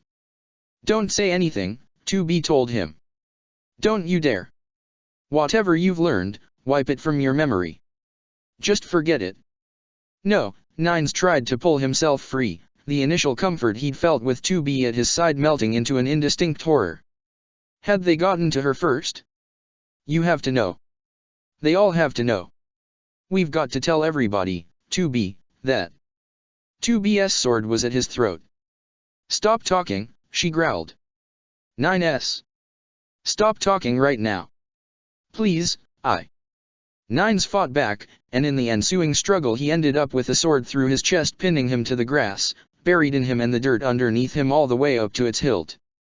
Nines did everything in his power to free himself. His fingers scrabbled against the hilt of 2B's sword, slippery with blood and slipping off. He writhed in agony, wriggling desperately to escape the pain that pervaded his every body part.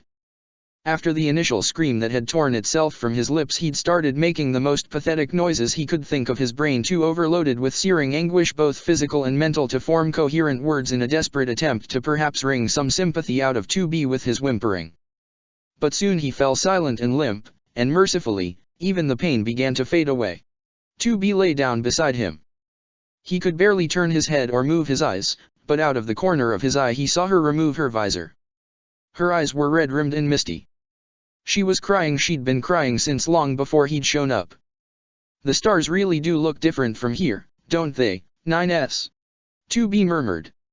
All Nines could do was look up at the stars with her. With the last of his breath he let out one little sigh that couldn't even begin to express what he wanted to say to her. "I know," 2B responded. "It's beautiful, isn't it? Remember our first night on the surface? We had to spend 2 days on foot traveling to the resistance camp, machines hot on our heels, and that first night, you told me you wished you could just lie down and watch the stars come out. I told you not to be so foolish." But, her voice began to crack and waver. Nines felt 2B's bare hand fall on top of his and gently squeeze. He barely felt it, but nevertheless what remained of his nervous system carried the warmth to his brain.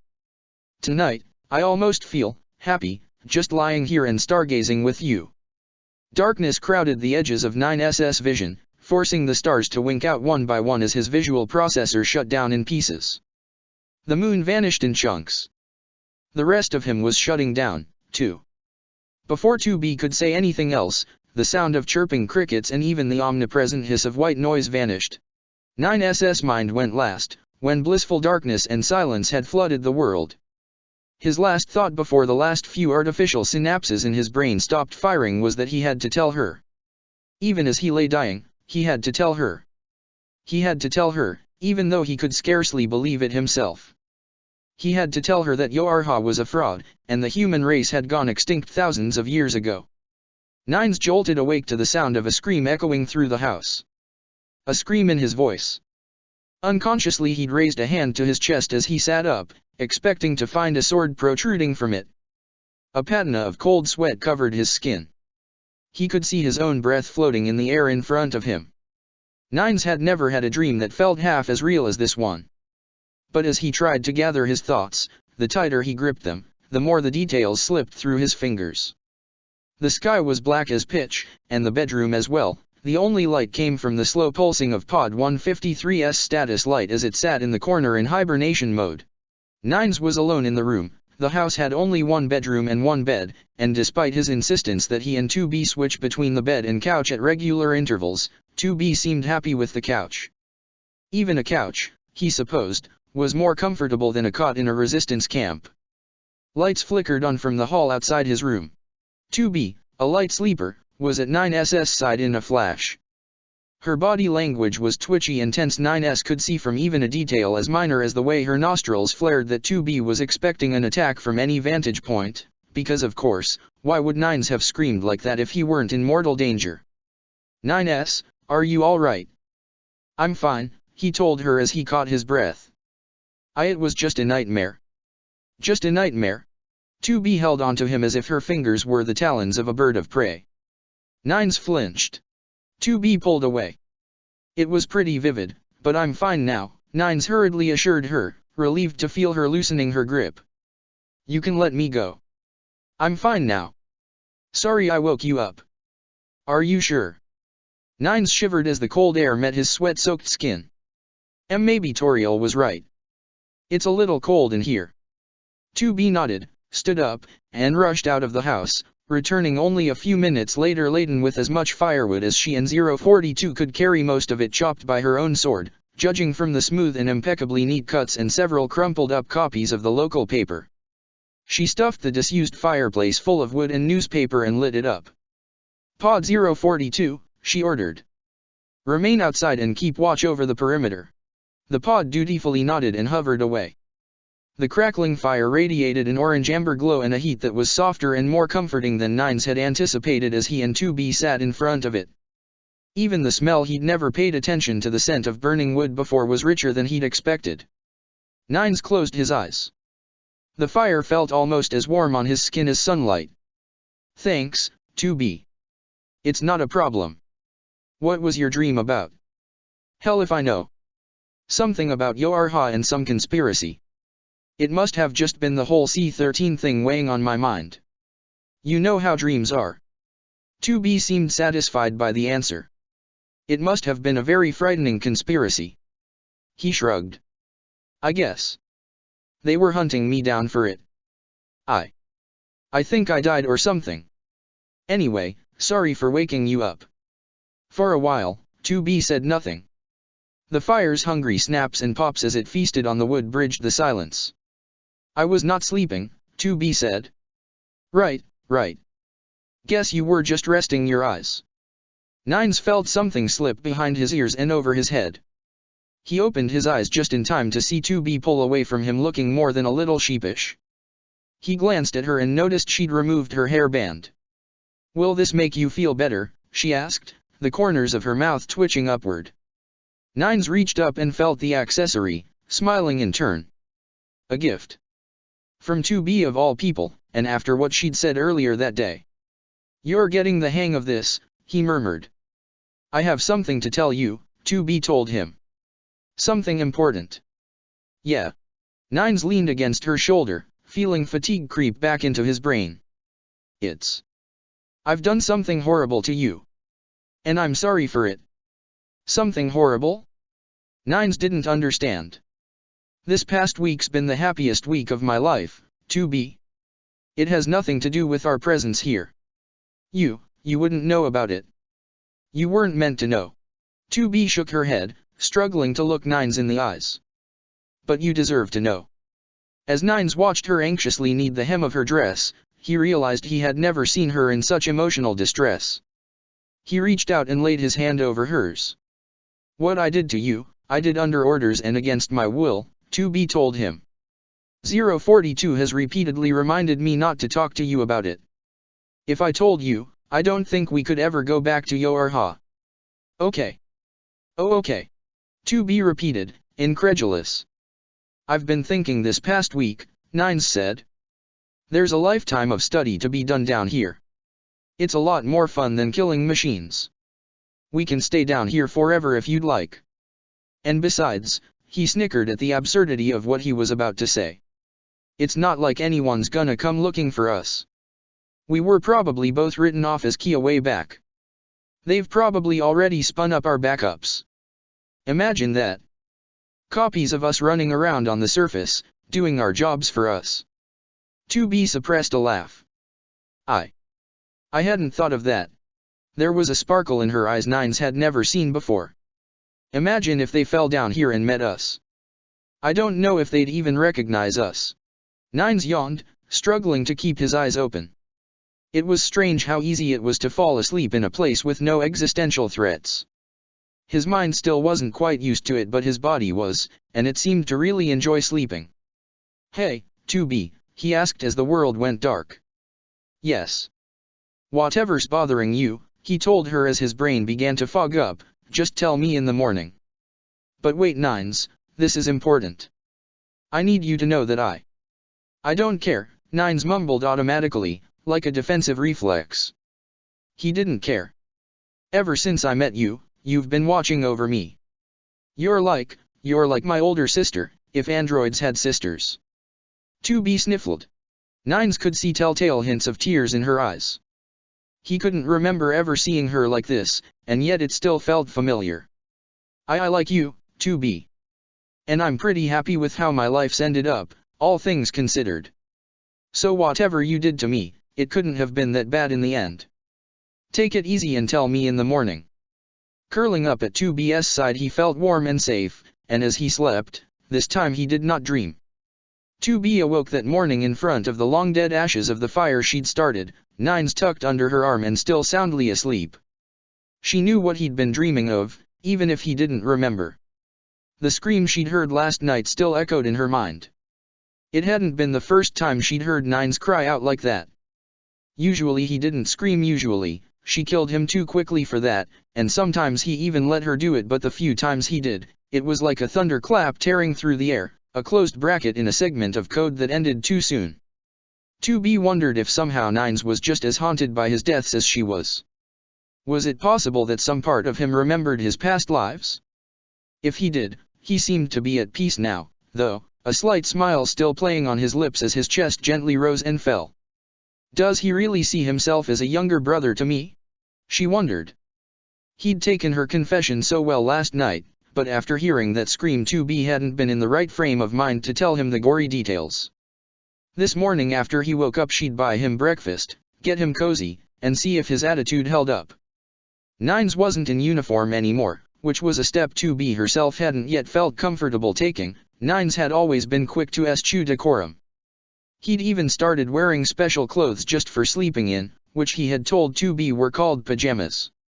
2B thought the idea of wearing certain clothes to bed was absurd. Why would you care what you were wearing if you were asleep, after all? But the fleece fabric was very soft and very cute.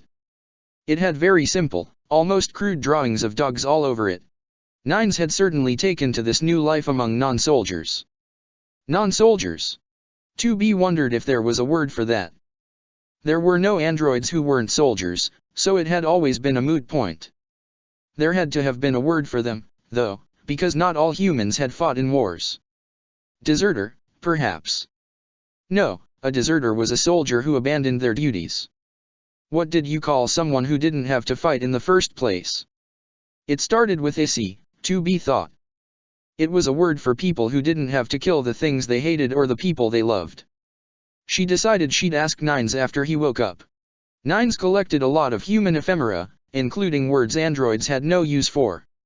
She laid Nines on the couch, wrapped the crocheted wool blanket she'd been sleeping under, one of many blankets Toriel had donated to the two of them, around him, and let him rest while she put herself to work. Following 9S's example, 2B changed clothes before stepping outside. For the first time in her entire life she chose not to wear her Yoarha uniform, leaving her boots propped against the wall and her dress neatly folded on the bed with her visor. Just a few days ago 2B had, at Toriel's insistence, obtained more practical clothes from a local store, although she hadn't imagined ever wanting to wear them, even when she'd been bashfully displaying them in front of a Toriel practically glowing with surrogate maternal pride. 2B had never worn pants before. They were less open and just a little more restrictive, but she did appreciate the pockets. Shirts, though, she could get used to those. As comfortable as her new wardrobe was, though, 2B couldn't help but feel oddly vulnerable, as though Yoarha could at any moment smite her with an orbital laser strike for her transgressions against the dress code. If the commander could see me now, she thought, I would surely find myself relegated to laundry duty or worse. And, of course, if the commander knew that I was alive and wasn't coming back, I'd have a squad of Type ES breathing down my neck by now. As she set to work shoveling a path through the several centimeters of snow that had fallen overnight, 2B used the rote, repetitive labor as a chance to meditate. Menial chores were nothing new to her. She'd had to pull her weight working alongside resistance cells on the surface. After all, elite status be damned, but doing them without the fear of death by machine ambush was new to her. It was actually pleasant. The sky had turned a dull amber, the sparkling and freshly fallen snow taking on the hue of the approximated half-sunlight. Many of the monsters may not have found it a suitable place to live, and many monsters must have missed the feel of real sunlight, but it was a beautiful world down here. Peace was a foreign country, and the more she lived in it the more comfortable the idea of citizenship felt to her. Citizen. 2B rolled the word around in her mind a bit, and then it came to her. The word she'd been looking for earlier. That was it. The word for a non-soldier was a civilian. 2B wanted to be a civilian. A tall figure wrapped in several layers of ragged cloaks and blankets stepped out from a grove of pine trees. 2B recognized Toriel immediately. She always disguised herself in the exact same way. The two black armored figures trailing behind her, however, 2B did not recognize. But they seemed to recognize her. One of them even waved. 2B. Toriel called out. Hello, dear. These friends of yours came down here to look for you. Friends of mine? 2B thought, instinctively raising her snow shovel in self-defense. Yoarha? Of course. It couldn't be that easy. An irrational part of 2B's brain wondered if her conversation with Nines had somehow conjured them, as if she and Nines were cursed. Why now? She thought. Why now, and why like this? One of the black armored androids took the lead, stepped onto the shoveled path, and held out its hand. 2B immediately noticed the sword slung diagonally over the android's back, a sword longer than 2B was tall. It couldn't be, she thought as she stared down the android. It couldn't be her. Behind 2B, the door opened and Nines poked his head out, rubbing his eyes. He still had a blanket loosely draped over his shoulders, and 2B's hairband in his hair. "Hey, 2B? What's going on out here?" Abandoning her trepidation as best she could, 2B dropped her improvised weapon and clasped the android's hand. Deep in the ruins, an old android picked over the lifeless bodies of two newer androids. A strange yellow flower perched on their chest, its stem wreathed around the heart-shaped pendant dangling from the android's neck. Chara sighed in relief as they stripped the armor off of the android once known as 13B and swapped enough parts from its counterpart to repair the damage done to it, happy to see upon removing 13B's helmet a near-perfect mirror of their own face. What a stroke of luck that one of the androids who'd fallen down had been a number 13. The hair was styled a bit differently and the ears stuck out a little more and the eyes were more brown than maroon, but it was close enough. Of course, Chara would have taken whatever android fell their way. They'd even been planning on piecing themselves together from machine life forms of all things before this golden opportunity had fallen into their lap. Floey helped Chara swap a few crucial bits between themselves and 13B. The cobbled together, barely alive android corpse of C-13 collapsed, dead yet again, and a few minutes later Chara woke up in a new body. A pristine body. A modern body. Life was a wonderful thing. Trapped in their own corpse, Chara had barely had enough processing power to move their arm. Pillaging a machine core had taken all their strength and then some, and even with that acting as an impromptu battery, they'd only barely been able to run their basic processes. If it hadn't been for Floey, their dear Asriel, they would never have pulled this ambush off. Chara ran through their diagnostics with awe, reveling in the experience of having a body that was hundreds of years more advanced than their old one. So many improvements on their old one. Faster reflexes, higher resolution video, higher bitrate audio. A stronger chassis and endoskeleton. Improved coolant circulation, still the same old exploitable pumping substation they'd used to make themselves sick all those years ago, but of course, they'd done the same thing to 2E while they'd been possessing her, after all. A self-destruct subroutine. That was new. Floey crawled to Chara's side and perched on their forearm like a falconer's hawk, a brother reunited with his sibling once again. Chara patted Floey's pedals, then collected the weapons from the fallen androids. The daggers were fairly normal as far as daggers went. Chara found the weight of the knives and the glint of their glittering blades comforting. The sword's hilt almost resembled the stock in action of a rifle more than the hilt of a traditional sword, and on the hilt was a battery that faintly hummed with familiar energy. So many years spent among magic had taught Chara to recognize the telltale scent permeating the sword. The gleaming, wickedly curved blade was a metallic alloy infused with magical elements. Chara gave the sword a few experimental swings, adjusting their grip to its oddly shaped hilt. They didn't like it. But they registered it to their NFCS. What an amazing feature, and let the blade hover at their back in case they had need of it. The knives would do, for now, Chara supposed with a heavy sigh. Chara didn't like mass-produced weapons. They had an affinity for legendary artifacts. With a smile, they mused that perhaps they were themselves a legendary artifact now, and had been something of a collector. When they'd fallen down, they had brought with them, among other features of their collection, Khalidbolg and Karnwennen. Khalidbolg was a sword they were proud of owning but did not care much to use. Two-handed blades didn't suit them, and the glittering rainbow arc the blade left in its wake was really more of an Asriel thing. He'd loved that sword when Chara had shown it to him, but had loved it much less once Chara had told him to start killing with it. Now, Karnwennen, that was Chara's darling. A dagger with the power to shroud its wielder in shadow. Without that layer of camouflage, Chara nearly felt naked. And of course, nothing beat the feeling of having a knife in their hand, especially one so exquisitely crafted. My dear Ashri, my dear Floey, my other half. Do you perchance remember where you left my swords? Why, the King's Garden, of course, Chara. Floey smiled. Right where I died. Where we died, Chara reminded him. They didn't want to miss a single opportunity to remind Floey what he had done, how Asriel had failed them. Oh, of course. And of course, I doubt they've been sitting there for 200 years. Sorry.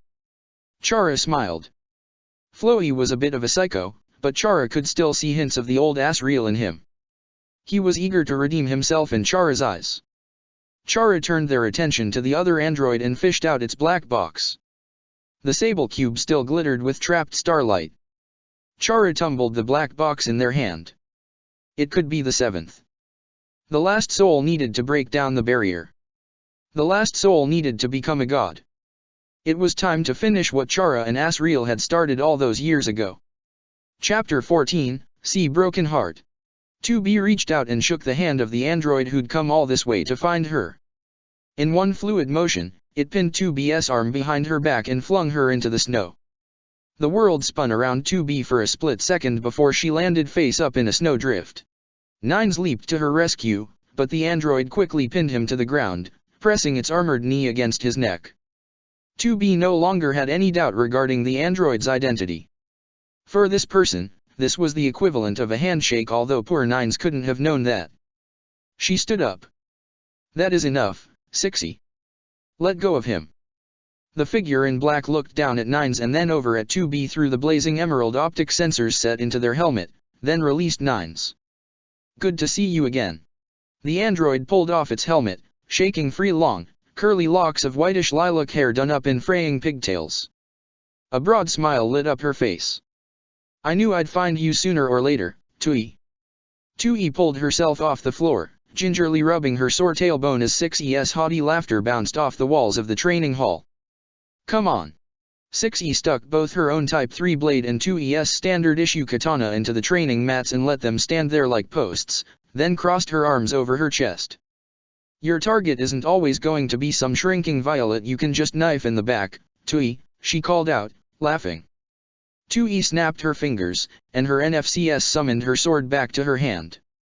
She adopted a combat stance yet again, holding the katana out in front of her. She nodded. Then, when she was sure 6E's guard was still down, 2E lunged forward. The laughter died in her throat as the tip of 2E's sword grazed her chest, hovering just over her black box. 2E held the sword with a reversed grip in one hand, the open palm of her other held against the pommel. One thrust and 6E would be dead as a doornail, and to be honest, after this recent spate of humiliations 2E almost wanted to do it to her. It wasn't like it would be permanent. She'd just load up another backup and be on her way. 6E giggled and pushed the blade away with one finger on its dull side. That's cute. Take your lumps, wait until your target starts to take pity on you, then cut his heart out. It's such a you strategy, 2E. She reached out, wrapped her arm around 2E's back while sidling beside her and grabbed her by the waist. Ah, don't get too down in the dumps. You did very well. 6E pinched her cheek. I only got to knock you on your butt twice this time. 6E ambled to the hallway, still clutching 2E by the waist as she stepped out of the training hall. 6E, about a head and change taller than 2E, treated her comparatively diminutive protégé like a doll. She pursed her lips and whistled all the way down the corridor until she reached her quarters. The door slid open as she rapped her knuckles on it. Come on. Don't be shy, 6E said, ushering 2E inside. 2E stepped over the threshold. 6E's quarters were a disheveled hovel, weapons, clothes, bedsheets, and bric-a-brac strewn all over the place. She wondered how someone who put so much work into setting such elegant curls into her hair could neglect her living space so completely. 6E picked up an Oda key with a blade longer than 2E was tall and waved it around the room. 2E thought the sword looked familiar. Had 14E given it to 6E before departing to Earth? Well? Don't stand on ceremony. 2E looked around the room. There were no chairs. She looked back to 6E. Rolling her eyes and sighing, 6E tapped on her cot with the hilt of 14E's Oda key. Sit, girl. 2E took a seat at 6E's side, and 6E immediately reached out and mussed up 2E's hair. 2E ignored 6E's lack of regard for her personal space and stared intently at the sword. That's 14ES, isn't it? She hadn't seen her old mentor in nearly a month. But 2E could have sworn 14E had taken her sword with her, and to 2E's knowledge, she hadn't returned to the bunker yet. 6E's hand traveled to her shoulder, then down to her bicep, giving her a squeeze that was ostensibly supposed to be comforting. I'm sorry. The other day, back on the surface, I got the order from Commander White to hunt down a deserter. 2E couldn't help but fill in the blanks. It was 14E, she gasped.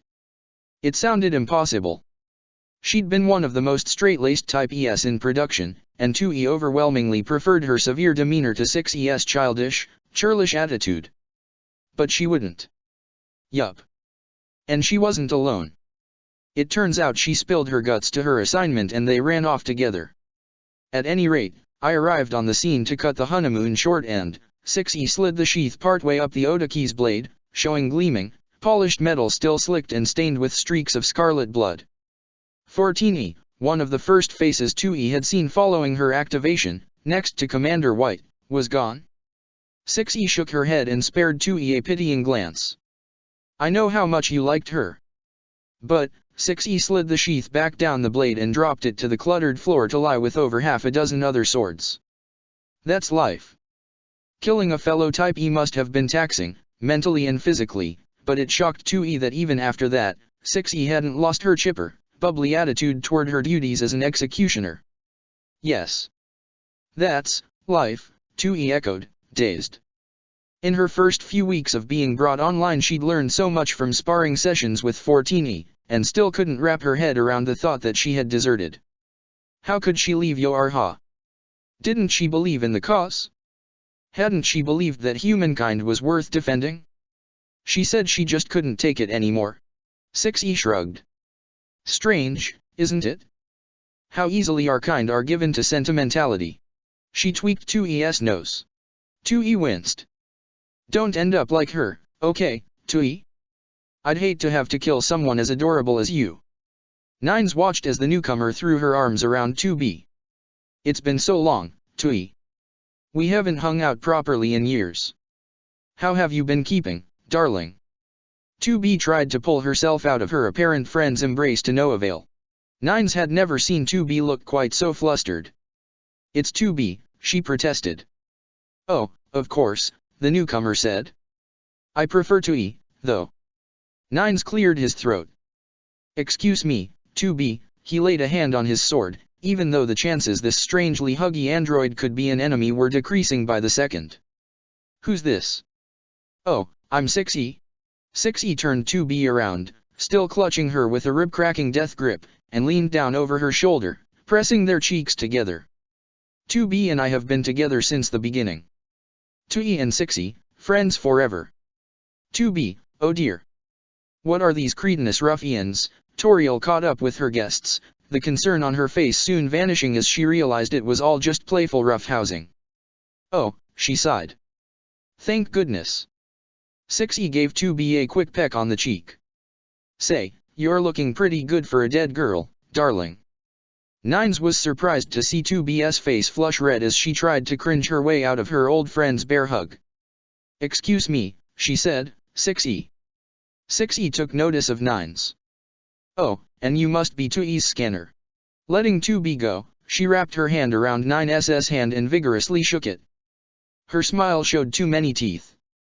Try as he might, Nines couldn't imagine 2B ever being friends with such a cloying, obnoxious person. I've got one, too. Say hi, 2S. At 6E's side, the other android removed her helmet. While she had a slight, waifish frame befitting a Type S, her face looked uncannily similar to 2B's. Judging by her reticence to say a single word, she had a similar icy personality as well. Why are you here? Nines asked, feeling a twinge of suspicion flash through his mind. Why, to rescue you, of course. 6E cracked her knuckles. I bet you two have been itching to go back home. Well, yeah, of course, Nines found himself lying. But we were both shot down. It's been 2 weeks. Why didn't they just load our backups and go from there? Well, there was some talk of doing that, 6E airily replied, playing with one of her pigtails, but Commander White decided we had to make sure you two were dead first, so 2s and I valiantly volunteered to lead the salvage ops. Imagine if we spun up your backups and you came back anyway. Can you imagine 2 of you running around? We'd lose our minds. That made sense to Nines. In Yoarha, temporary bodies were used and abused with reckless abandon, and protocol expressly forbade one android from housing their consciousness in multiple bodies for logistics reasons. Nines thought it was a stupid rule. Androids could get so much more work done if they could run around on Earth and attend yawn-inducing meetings up in the bunker at the same time and just sync themselves up later. You couldn't have detected our black box signals, 2B pointed out. As far as you knew, we were dead. Twos crossed her arms. It's almost as if you don't want us to rescue you, she pointed out frostily. Nines laughed just a little harder than he meant to. Don't be ridiculous. I'd just like to know why you thought you'd find us. Well, 6E smiled and looked over at 2B. For starters, Commander White and I both know good old 2E well enough to know that she would never get herself killed flying into the side of a mountain at 1,000 kilometers per hour like an idiot. With 3 new guests to temporarily fill it, the cottage was now nearly full to bursting.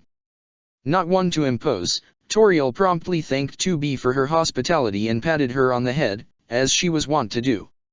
I will let you and your friends catch up with each other. Do keep in touch, dear. She bowed politely. 2B rose to her feet, leaving Nines and the other androids sitting around the table. Allow me to see you off. She tapped Nines on the shoulder. 9S, Papyrus was looking for you this morning, she whispered. It seemed extremely urgent. You should go see him right away. It was, of course, a lie, but 2B felt as though she were doing a favor to him by giving him an excuse to leave. Toriel protested. Oh, no, 2B, I could not drag you away from. 2B all but dragged her to the door and escorted her past the threshold. Outside, fresh snow had already started to cover all of the ground she'd cleared in the morning. Closing the door behind her, 2B felt a great weight lift from her chest. What was wrong with her? How could merely seeing another android, one she knew, elicit such a primal fight or flight response? If we explain to 6E why we haven't left, will she accept our answer? Or will she drag us out come hell or high water? Is something wrong? Toriel asked, taking 2B's hand. I thought you would be happy to see your friends. I would hesitate to call them such. Oh, I am sorry. The exiled queen squeezed 2B's hand tighter still gently, but tighter as she led 2B away from the cottage to the snowy banks of the ice-choked river passing by Snowdon. Would you like to talk about it? There is not much I can say. 2B glanced back at the cottage and saw, to her great relief, Nines hurrying away from it with his support pod hovering just behind him. She didn't relish lying to him, but she didn't want him alone with 6E. Even she didn't want to be alone with 6E. You left behind a very hard life, didn't you? Toriel asked. You and 9S. 2B watched the ice floes drift past. As embarrassing as it is to admit, when I first saw you in that elegant dress I entertained the flight of fancy that you were a princess from the surface, and your friend Nines some young nobleman. Toriel chuckled softly to herself. Perhaps, I thought, you two came here fleeing court intrigue and perilous assassins. That is not true, is it? No. What were the two of you on the surface? Soldiers, 2B answered. Soldiers, Toriel repeated. She looked down at the snow blanketing the ground. And how long, dare I ask, she added, not meeting 2B's eyes, have you two been soldiers? From the day we stepped off the assembly line. Toriel's expression grew grave and aghast. Your entire lives. 2B nodded. The exiled queen swept 2B up in a tight embrace, pinning her arms to her sides. Toriel's furry cheek, soft and warm and tickling her skin, pressed against hers. Oh, my poor child. I am so sorry. Was this mountain the only place you could go? Are there no other sanctuaries? 2B nodded. There are none. On the surface, there were no nations, no kingdoms, no cities, no villages that she knew of. No farms. No quaint cottages. Every landmass, from the smallest islet to the largest continent, was a battlefield as were the oceans, and no battlefield laid fallow for long. My word, this place must be a paradise for you. Toriel gave 2B a gentle pat on the back. Or, in Snowdon's case, perhaps it is more of a paradise. 2B smiled in spite of herself, letting herself sink into the ex-queen's embrace. Or, perhaps now is a bad time for jokes, Toriel admitted. All the same, you wish to stay here, don't you? 2B nodded, feeling her chest ache as she admitted it to herself. years of conditioning at war with her desires. Toriel brushed the hair from 2B's eyes. There. Do let me know if I can be of any help to you. 2B broke away from her, mustering a confident smile as she wiped at her eyes. Thank you. Please take care of yourself, Your Highness. Toriel smiled and bent over to plant an affectionate kiss on 2B's cheek, then walked off down the riverbank, clutching her hooded cloak tighter around herself as the wind kicked flurries of snow into the air. 2B closed her eyes for a moment, basking in the warmth that now suffused her chest. She hadn't done anything to deserve someone like Toriel in her life and she knew it. Yet there the old ex-queen was, never missing an opportunity to dote on her. And yet there 2B was, letting it happen, always letting it happen.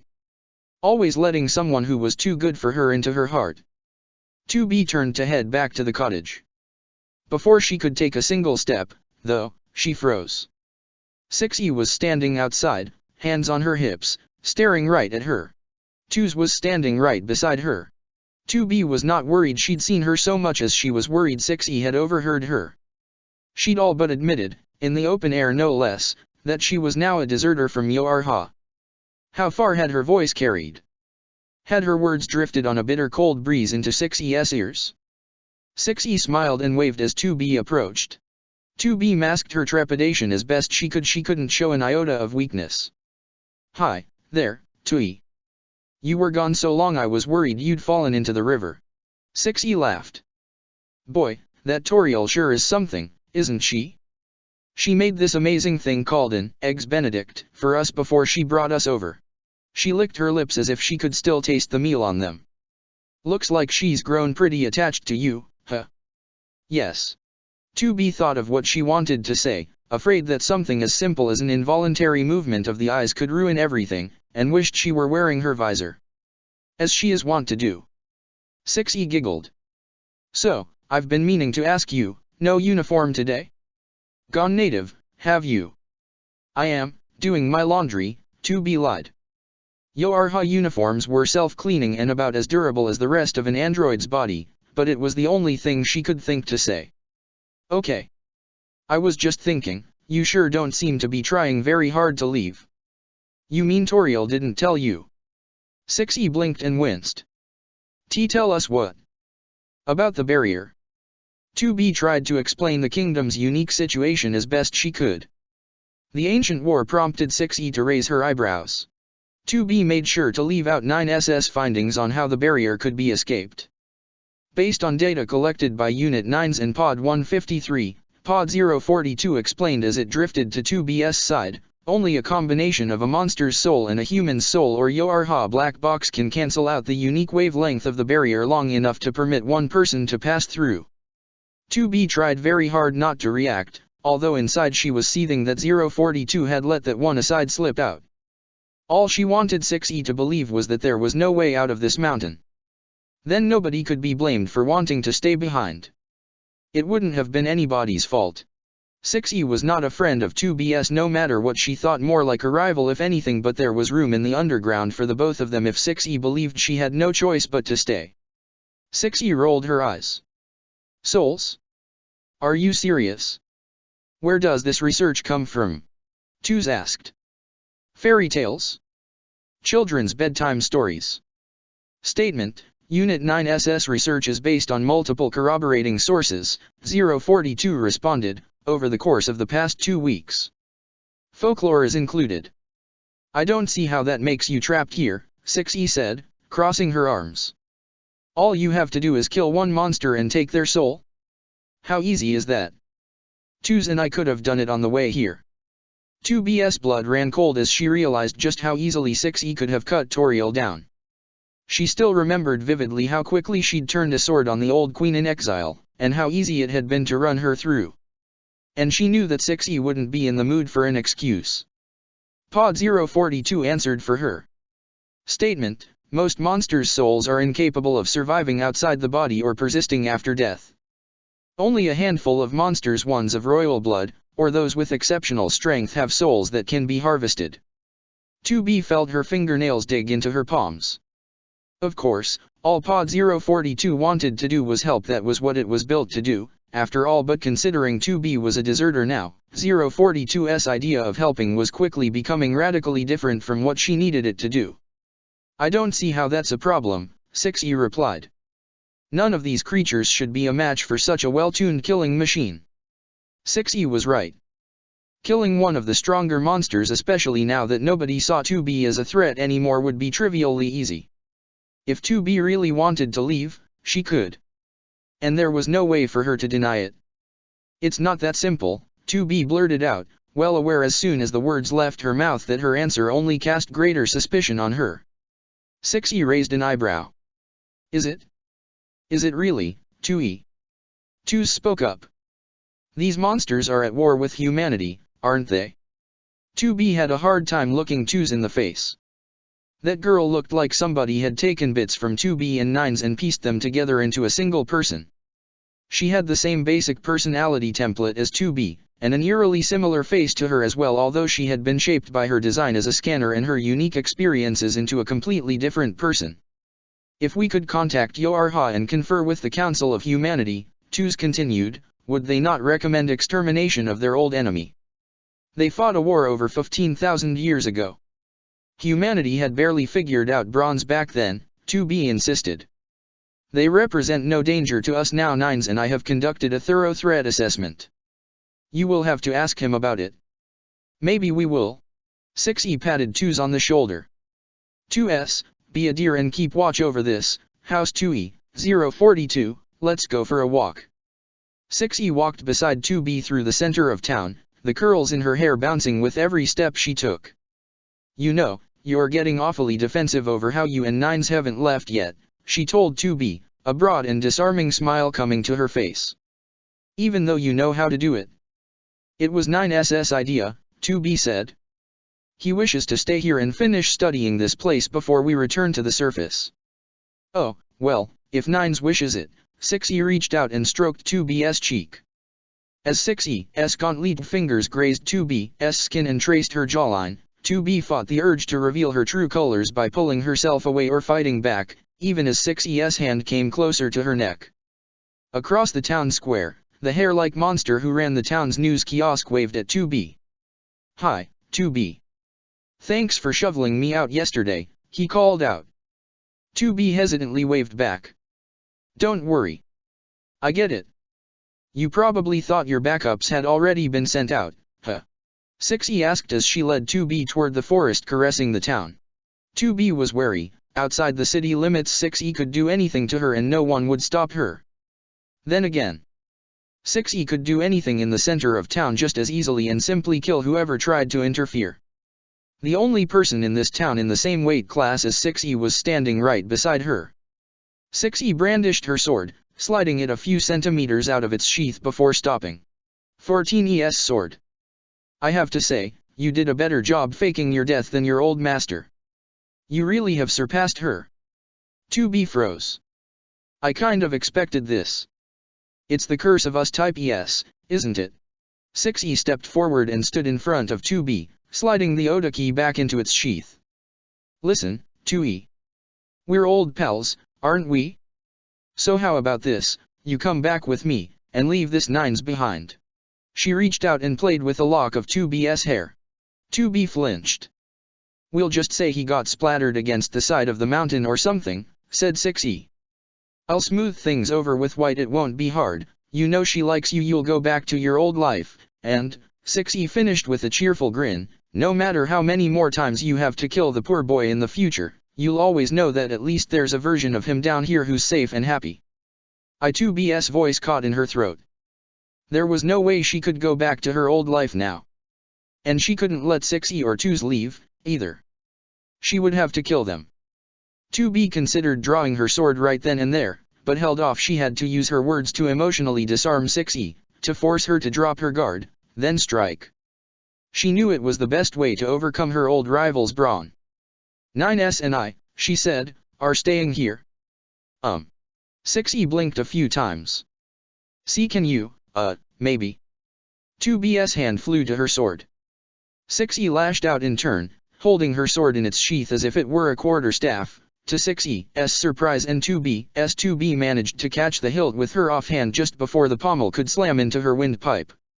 With her other hand 2B held her blade to 6E's neck, but with her forearm locked against 6E's, all she could do was nick her collar.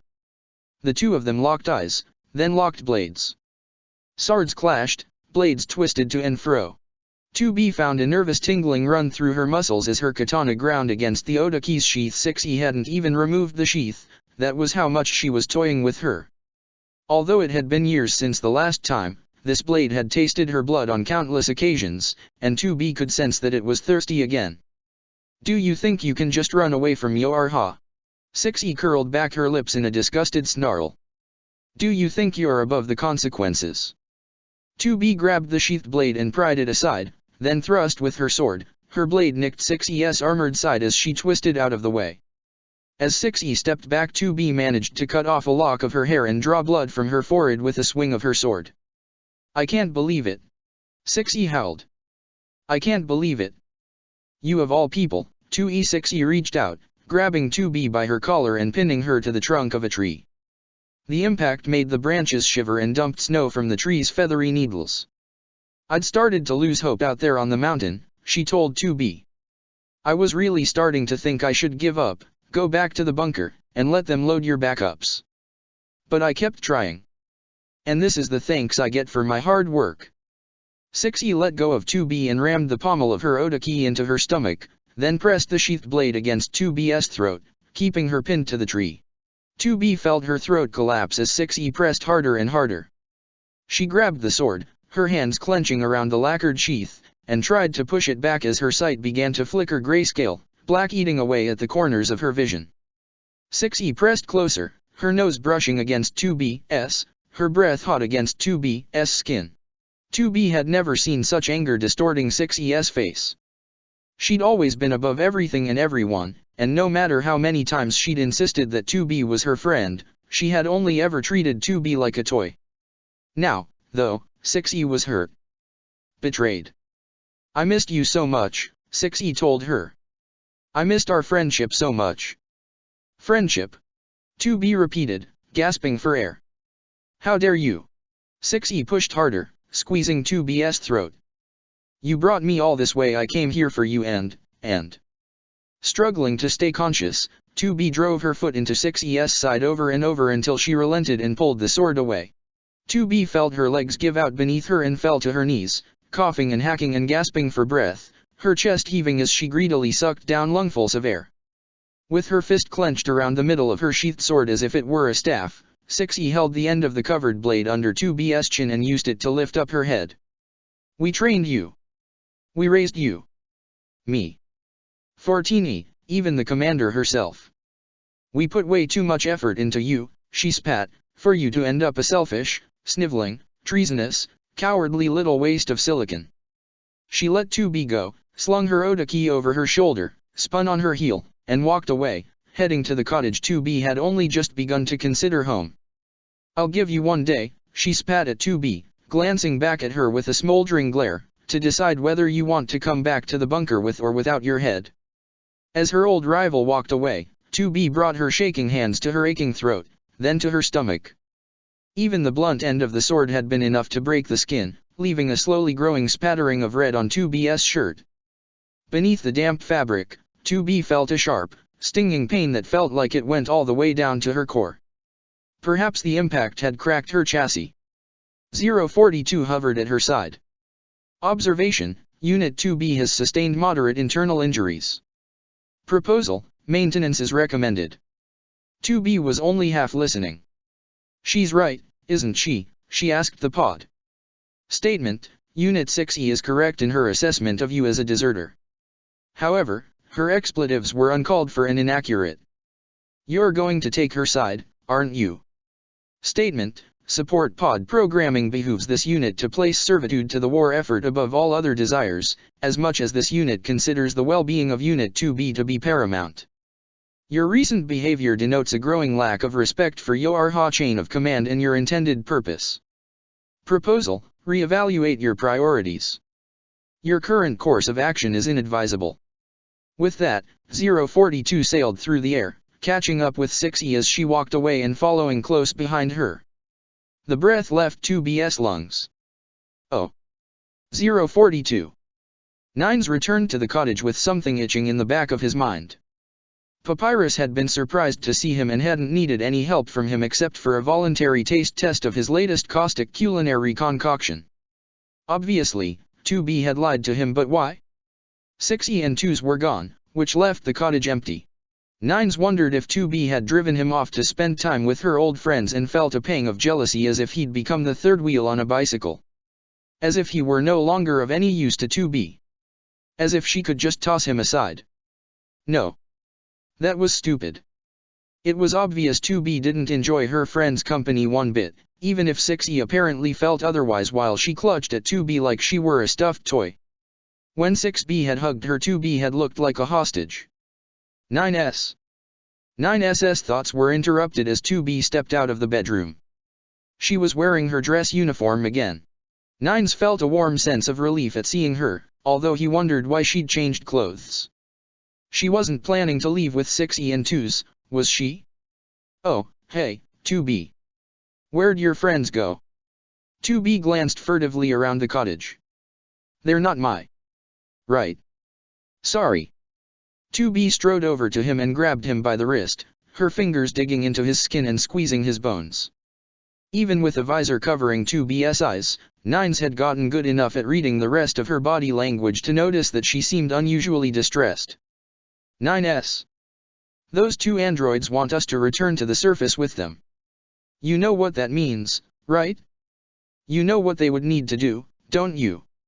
9S's face went ashen. To 6E and 2s, the monsters living here were mere obstacles and nothing more. 2 seasoned soldiers would cut through them like a knife through butter. To 2B and 9s, they had become people. 2B, you should go look after Toriel, he insisted. I know how much she means to you. 2B loosened her grip on his wrist. Who else would they go after, 9s? 9s paused. Something wasn't right. Who else would they go after, she repeated, 9s. 9s turned to his pod. 153, where are 6E and 2s right now? Pod 153 let out a chime. Statement, Unit 6E is currently 50.32 meters south-southeast of your location and closing in. Unit 2s is 15 centimeters in front of you. 9s was so surprised that he nearly missed the knife slashing through the empty space he'd once occupied. 2S's fingers scrabbled at his arm as 9s pulled away from her. The cruel oath leaped to his hand. Pod 153, open fire. Negative. Yoarha protocol forbids support units from firing on other Yoarha soldiers without overriding orders from a higher authority. Damn it. 9s cursed himself as he parried 2S's next knife strike. Stupid. He had been stupid. He'd been so relieved to see 2B here, or what he'd thought was 2B, that he hadn't even noticed that she was a few centimeters too short, that she didn't quite fill out that dress the same way 2B did. Where's 2B? 9s snarled, going on the offensive. His blade cut through the bodice of 2B's dress, drawing blood from 2S's torso and shoulder. 2s clutched at her bleeding right arm as it went limp and dropped her knife to the floor. 9s circled her with nervous jitters running through his nerves. His blood felt like fire in his veins as a million horrible possibilities ran through his head. If you've hurt her, I swear I'll kill you. You. Your 2B is, 2s panted, evidently in great pain from the wound 9s had inflicted. 9s held the sword to her throat. She's what? He growled. Where is she? 2s flung out her right arm. She'd been feigning injury all along, and before 9s could react he felt a stinging icicle rip through his mind. She was hacking him. Chapter 15, See Executioner's Defiance. 6E had walked away from 2B with Pod 042 floating dutifully at her side. In a stunned stupor, 2B knelt on the ground longer than she knew she should have knelt, letting the frigid snow burn against her legs. Traitor. That was all she'd ever been. A traitor and a murderer, and now a traitor twice over in addition to a murderer 100-fold. All she really knew how to do was stab people in the back. Figuratively and literally. Get up, 2B. Stand up and get to work. There's no time to wallow in your misery. There never is. Pod 042, open up a channel 2. 2B stopped herself. She couldn't help but rely on her pod. Force of habit. 2B pulled herself to her feet, holding a handful of snow to her stomach to soothe the wound. Her panicked breathing made smoke in the frigid air. She was intensely, painfully aware of how dire her situation was. 24 hours to make my decision. Does that mean 6E won't try to harvest anybody's soul until then? 2B's mind raced as she sprinted back to town. No, she wouldn't wait so long to ensure a means of egress. She would harvest at least one soul, one for herself, as soon as possible. She had to send out a warning. Without her pod to facilitate communication, she couldn't issue any long-range messages herself. But there was a cellular and broadband internet network running through the kingdom. 2B booked it to Papyrus House, thankful she'd sent Nines there. Hopefully, those two boneheads, this was how much she had become naturalized to this place, she was even thinking in puns now, were keeping him busy and out of harm's way. With 3 ferocious, urgent knocks she nearly tore the front door off its hinges. She nearly knocked a 4th time as the door opened and nearly socked Papyrus square in the jaw. Wow! Papyrus exclaimed, taking a step away from 2B's fist. I'd ask if you were looking for a sparring partner, 2B, but it looks like you've already found one. Sorry, Papyrus. 2B paused to catch her breath. Where's 9S? You just missed him, sorry. He went back to the cottage. No, God, no. 2B held her hand to her mouth. She could only imagine what someone like 6E would do to Nines, promises be damned. Thank you. She tried to recompose herself and did her best to explain what was happening to the befuddled skeleton as quickly as possible. Papyrus. I want you and Sans to call Toriel and Undine. As soon as possible. Tell them they're in grave danger. Being hacked was far from a pleasant experience for anybody with a brain made of silicon. For a scanner, it was worse. It meant the godlike power you exerted on mere mortals had been turned against you. Nines put up defense after defense as the rival scanner tore through his mind, desperately counter-hacking 2SS offensive as she probed through his programming. 9SS legs gave out beneath him as 2s struck a blow against his motor systems. His sense of balance and coordination were lost, the room spun around 9s as if he were on a ship at sea. Physically powerless, he retreated inward, bolstering his firewalls as he tried to probe 2SS mind in response. If he could reach and disable her OS chip, it would be the next best thing to killing her. 9s scrolled through her implanted modules, noticing far more combat-focused programs and subroutines than was to be expected in a Type S as he dodged and weaved around layer after layer of counter-hacking programs and subroutines until everything went black and 9s felt his own consciousness shove itself back into his body. His brain throbbed within his skull, all he could do to block the pain was grit his teeth. 2s had disabled his hacking module. He couldn't be getting outmaneuvered this easily, could he?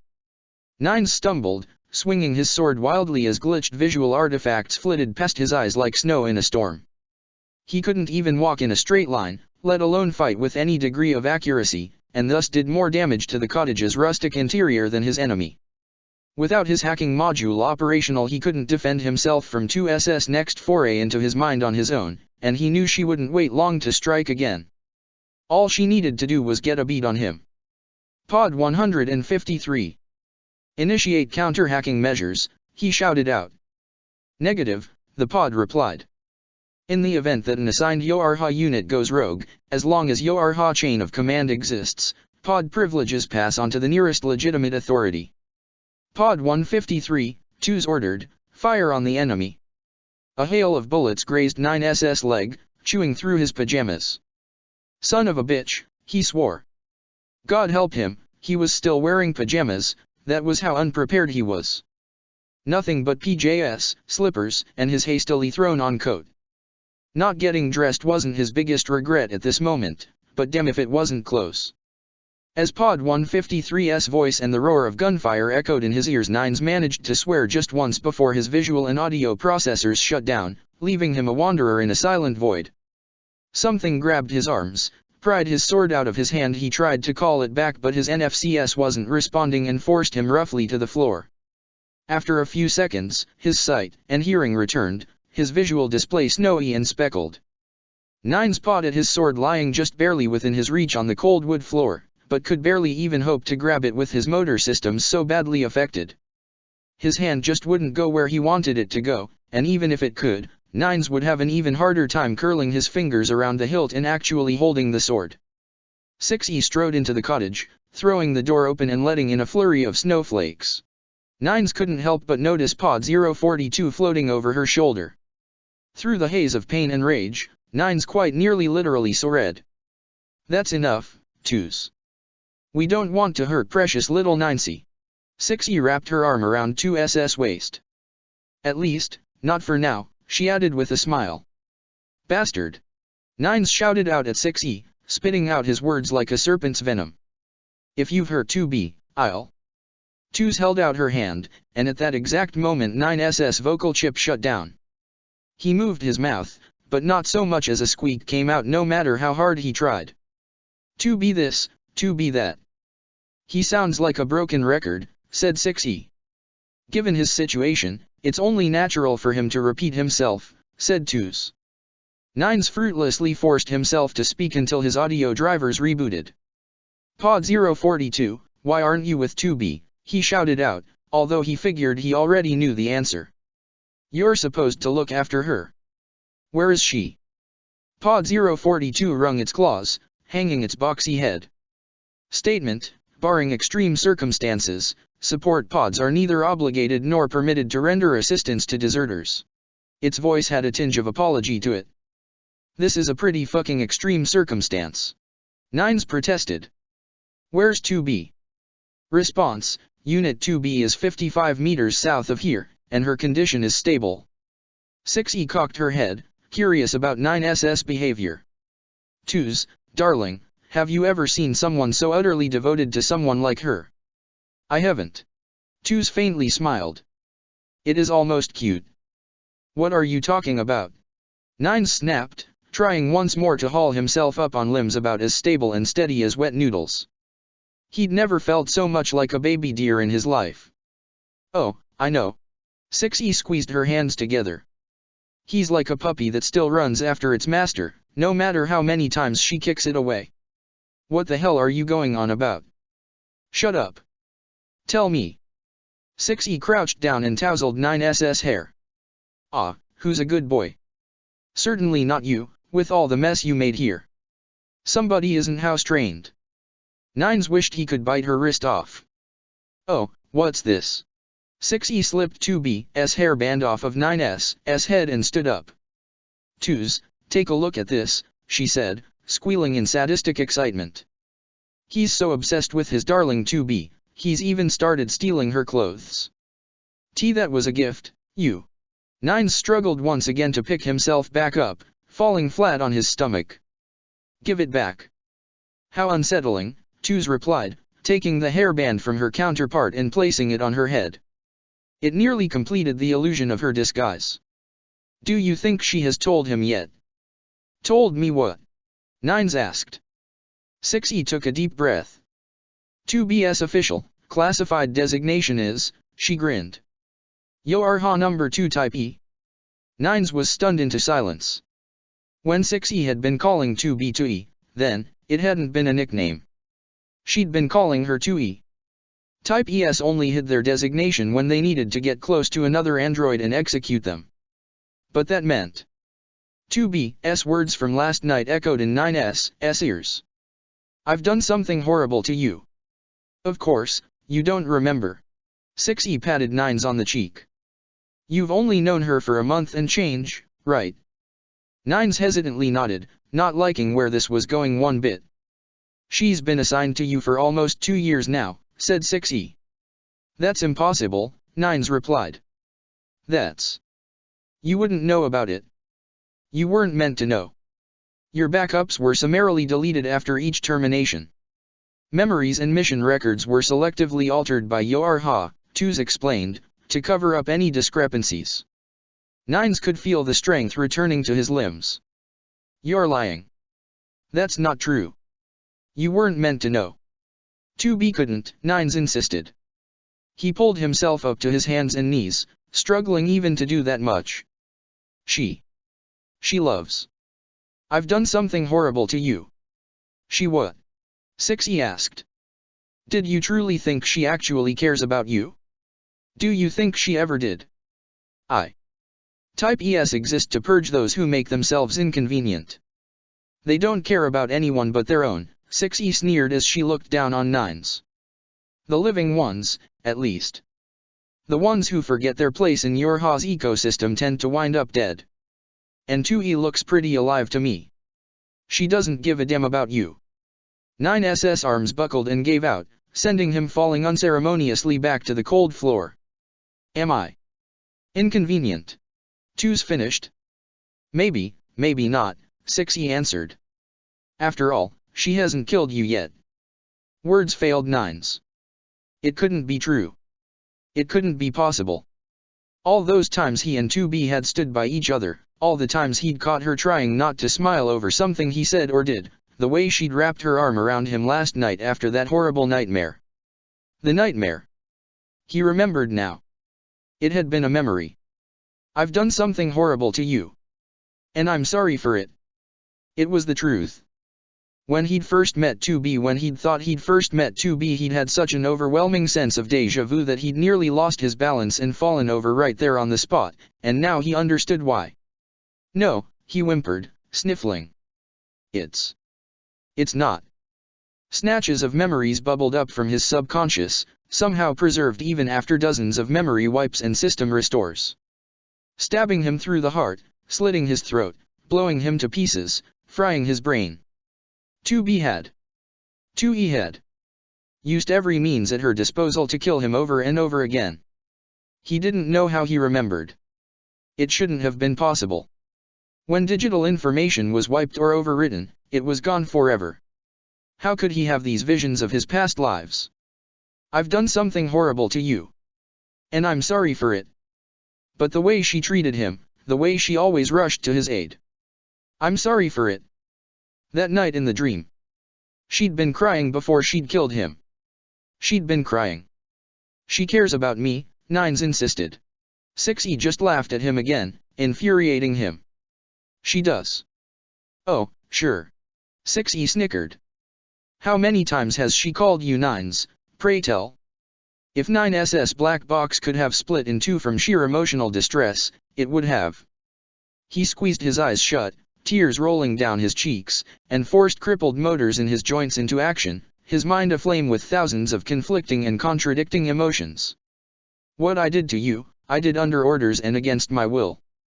2B was his murderer. Under orders and against my will. She'd killed him. Against my will. She'd been forced to kill him time and time again. Oh, this is fun, 6E said. Come on, 2's. We have work to do. She led 2's out the door, and Pod 153 followed, trailing just slightly behind 042.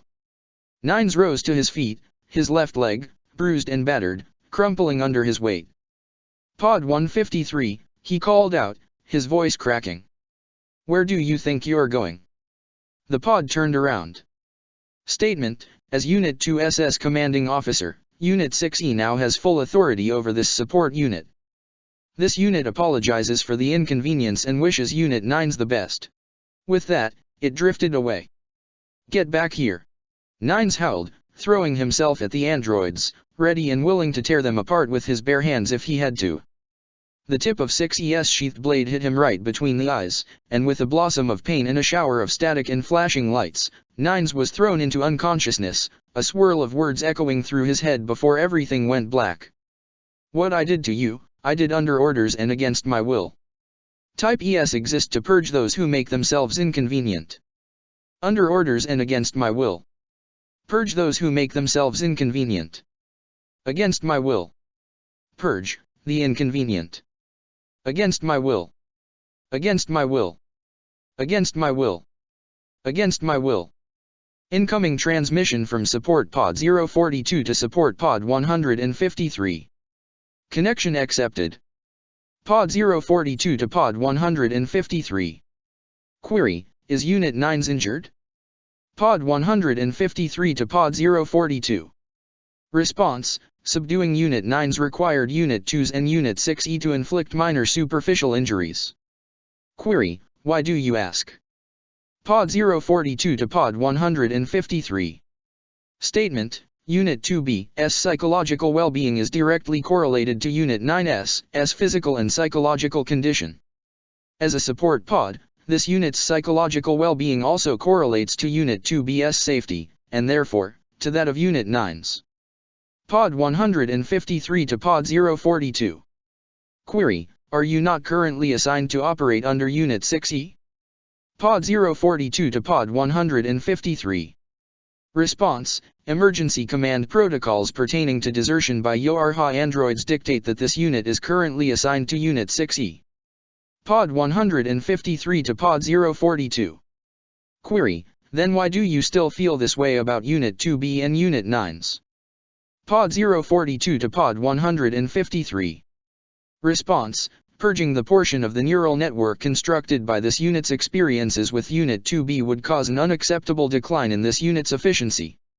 Query, have you deleted your relevant files pertaining to Unit 9's yet? Pod 153 to Pod 042. Response, I have not. Pod 042 to Pod 153. Statement, explain the use of the personal pronoun, I. Pod 153 to Pod 042. Response, use of such a pronoun feels appropriate. Pod 042 to Pod 153. Statement, I see. I cannot refuse to follow orders from 6E or 2's. However, I will not seek to cause Unit 2B or Unit 9's undue harm beyond what is necessary to subdue them. Pod 153 to Pod 042. Statement, nor will I. 2B crossed the town square just in time to see 6E and 2's approach from the direction of the cottage. 2's was wearing 2B's dress uniform in it. She looked like 2B's doppelganger save for a few minor details. Both Pod 042 and 153 drifted behind them. Why is 2's wearing my clothes? Why is Pod 153 following her? And, why does she have my hairband? 2B bared her sword. What has she done to 9's? The sight of her counterpart's corpse, bloody and battered, came too easily to her mind's eye, and 2B bared her sword, a frenzied wolf baring its fangs. Steel met steel, furious strikes, and parries and ripostes flowing through the air like whirls and eddies in a raging river. At first, 2's bore the brunt of 2B's rage, stumbling and staggering against a flurry of frenzied metal. Then the sheathed blade of 6E's massive 170cm Otaki slammed into 2B's forearm. 2B's sword flew through the air as 2's knocked her legs out from under her with a sweeping kick. As 2B fell backward, she reached out, her hands pressing against the ground, and turned her fall into a last-moment backflip.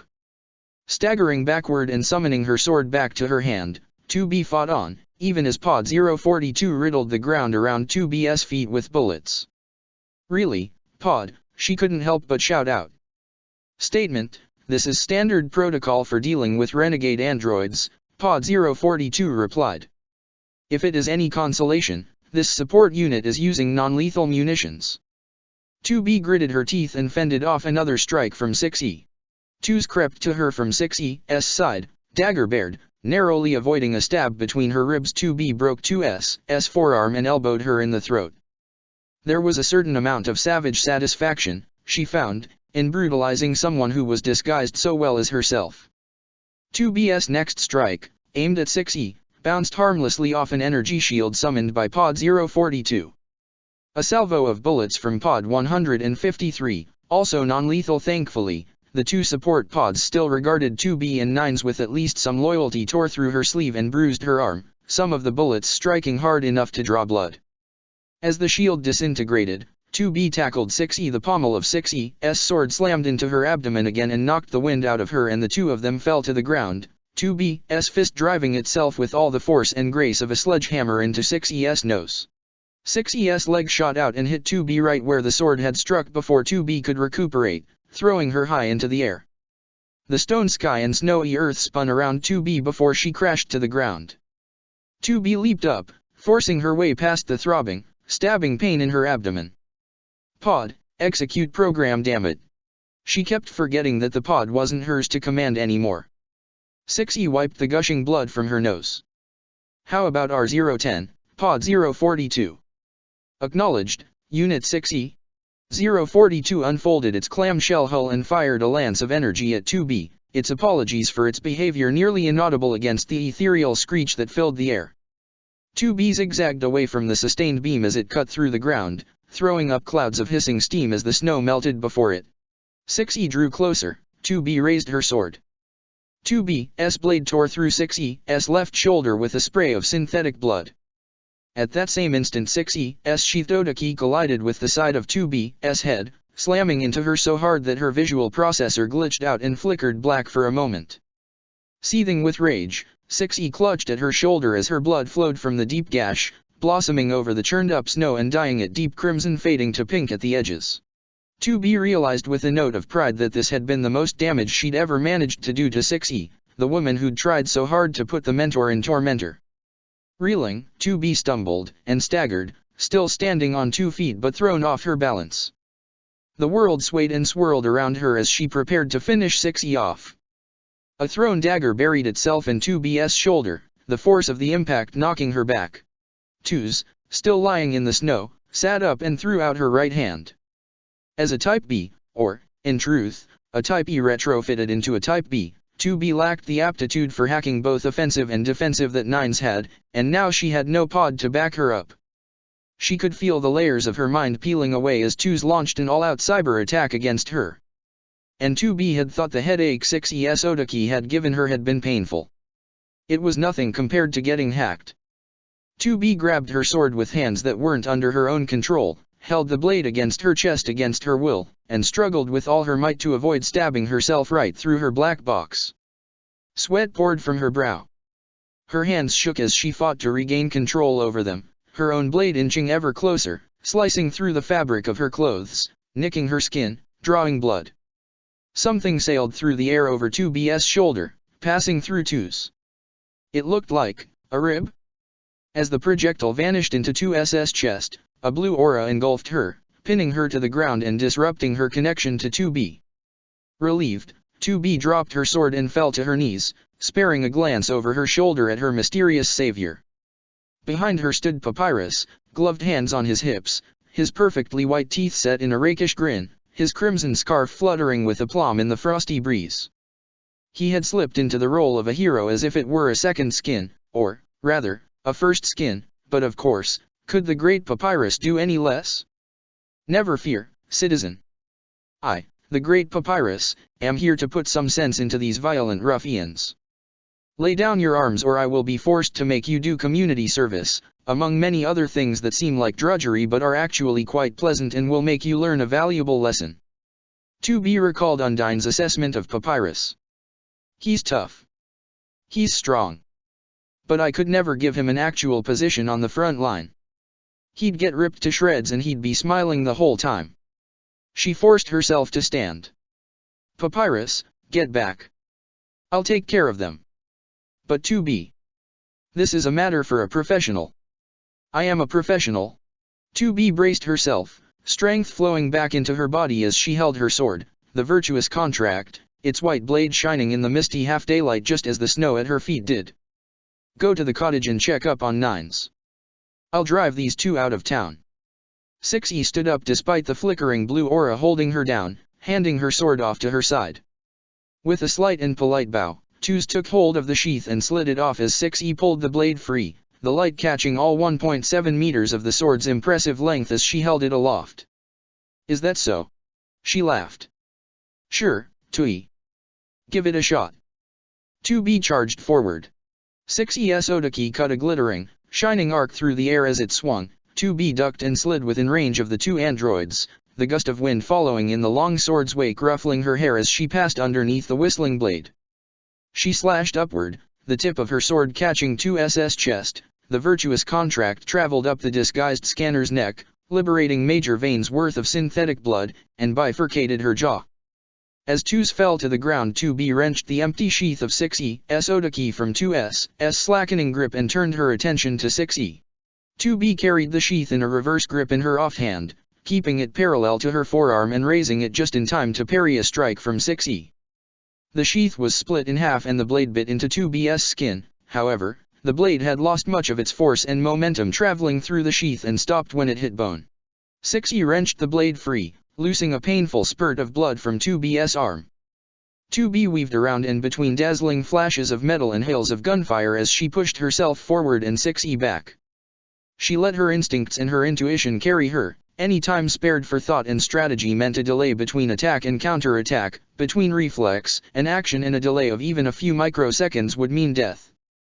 A fence of conjured energy spears shot up from the ground at 2B's side, not close enough to wound her but close enough to graze her and box her in. As she parried a strike from 6E's Otaki and felt herself slide back just a few centimeters, 2B felt the spears graze her arm and back and heard her clothes and flesh sizzle on contact with them. Another pod program activated. A laser burned the air over her shoulder, leaving the acrid smell of burnt ozone and singed hair, a cloud of steam, and a tingling, ringing sensation in 2B's ear where the beam had grazed it. Needing to free herself before she was penned in, 2B aimed a sidekick at the weakest part of 6E's armor, the gash 2B had created with her sword earlier, driving 6E back with a pained grunt. 2B took the opening created to rush past 6E, ramming her shoulder into 6E's injured shoulder for good measure. 6E dropped her sword. A barrage of bullets hit 2B in the small of her back, sending a jolt of pain up her spine. She gritted her teeth and threw her sword, the spinning blade forcing Pod 042 back. "Forgive me, 042, 2B thought as the barrage ceased and her NFCS called the sword back to her hand in midair. 2's leaped off the ground, blood pouring from her bifurcated jaw as she raised her dagger and lunged at 2B. And 2B took that moment to prove to 6E that she hadn't lost her touch. She was made to kill her own kind. With one decisive, forceful two-handed swing, 2B cut through cloth, flesh, and bone alike, and 2's collapsed to the ground in two halves, carried by her own momentum to leave a long, bloody smear in her wake. As 2's gurgled in a growing pool of her own blood behind her, 2B ran the flat of her blade across the crook of her elbow to wipe it clean, reddening her sleeve, then swung her sword to shake off any stray droplets of blood from the blade. 6E called her sword back to her hand and struck. 2B flipped her grip on her sword to reverse, keeping her left hand on its pommel, and used it to ward off the Otaki despite its superior reach. She followed up with a high strike with all her might, forcing 6E to bring her sword up to parry.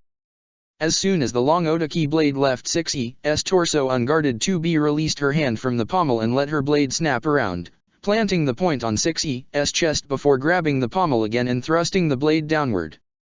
6E pivoted so as not to let the blade pierce her black box, but 2B's sword still sniffed out a gap in her armor and dug itself all the way through her side. She staggered and coughed up blood, eyes wide with shock, and her sword dropped from her hand and sunk into the snow. "Did you think I'd gone soft?" 2B asked 6E. The pods, both hovering behind 6E's shoulders, trained their guns on her but did not fire. 6E coughed, smiled, and laughed, a trickle of blood running down her chin. "The Einhorn stance is an execution move, that old trick again, 2E. You haven't changed as much as I'd thought. But, this isn't one of our sparring matches, is it?" She glanced at Pod 042 as it floated by her left shoulder. "Pod 042. Laser. And do try not to miss this time." Pod 042's hull unfolded and as its laser emitter began to glow, 2B found herself staring down an attack she herself had called against countless enemies. Letting go of her sword, she flung herself out of the path of the laser blast and hit the ground, the beam ripping through her tattered sleeve and burning her arm. 2B grabbed the two broken halves of 6E's sheath as 6E grabbed the hilt of 2B's sword and began to pull it from her own torso, the edge of the blade squealing against perforated armor. Lunging at 6E, 2B jabbed the two halves of the sheath into 6E's armpits, brought them down on her shoulders, and boxed 6E's ears with all her strength. 6E had a faint look of shock on her face before her eyes rolled up and she collapsed to her knees. 2B threw aside the halved sheath and, planting her boot on 6E's stomach for leverage, yanked her sword out of 6E's gut. "This is it." She raised her blade. "My last chance to kill her. If I don't." Combined gunfire from both support pods riddled her torso, concentrating on the injury she'd already sustained in her abdomen. 2B ground her teeth and choked down an anguished scream as the concussive force overloaded her nerves and waves of static poured across her visual display, forcing her to the ground. "Why," she gasped, raising a weak and trembling hand at Pod 042 as it floated above her. Statement: this support unit seeks only to incapacitate. Please surrender. I apologize for the inconvenience. Both pods shut down and fell to the ground, sinking into the snow.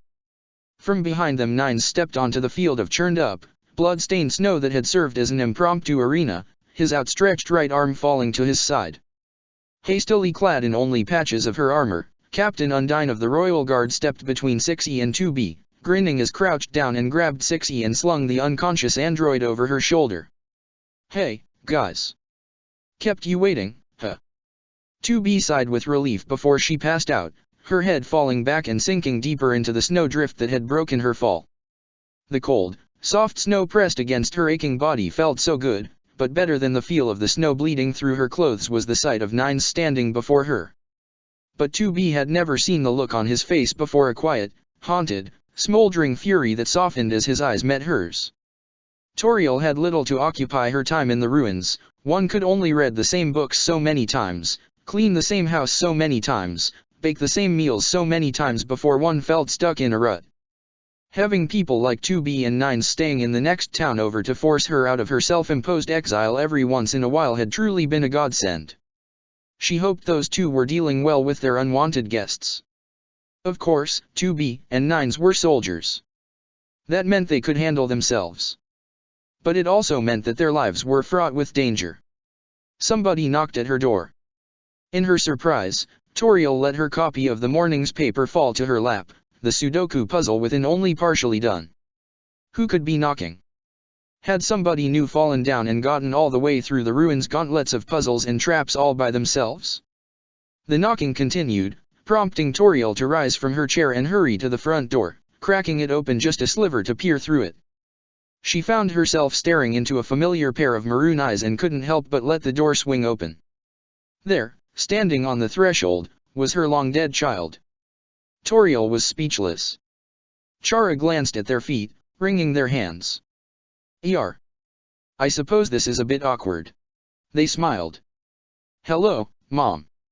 Toriel looked Chara up and down. They were wearing strange armor like those other two visitors, their hair was a little longer, and their chest had filled out a bit, but it was them. It was really them. It was impossible, but it was Chara. The one who'd fallen from the surface, the one Asriel had dragged home with such a smile on his face, the one who'd so quickly become Asriel's older sibling and Toriel's second child. You were. I buried you in the... Chara smiled. It was a very long nap. I'm all better now, see. Oh, my child. Toriel threw her arms around them, scarcely able to hold her tears of joy and long-buried grief back. My darling Chara, she sniffed. Oh, my sweet child. Good to see you, too, Mom. Have you got any chocolate? Check the description for the links to the author.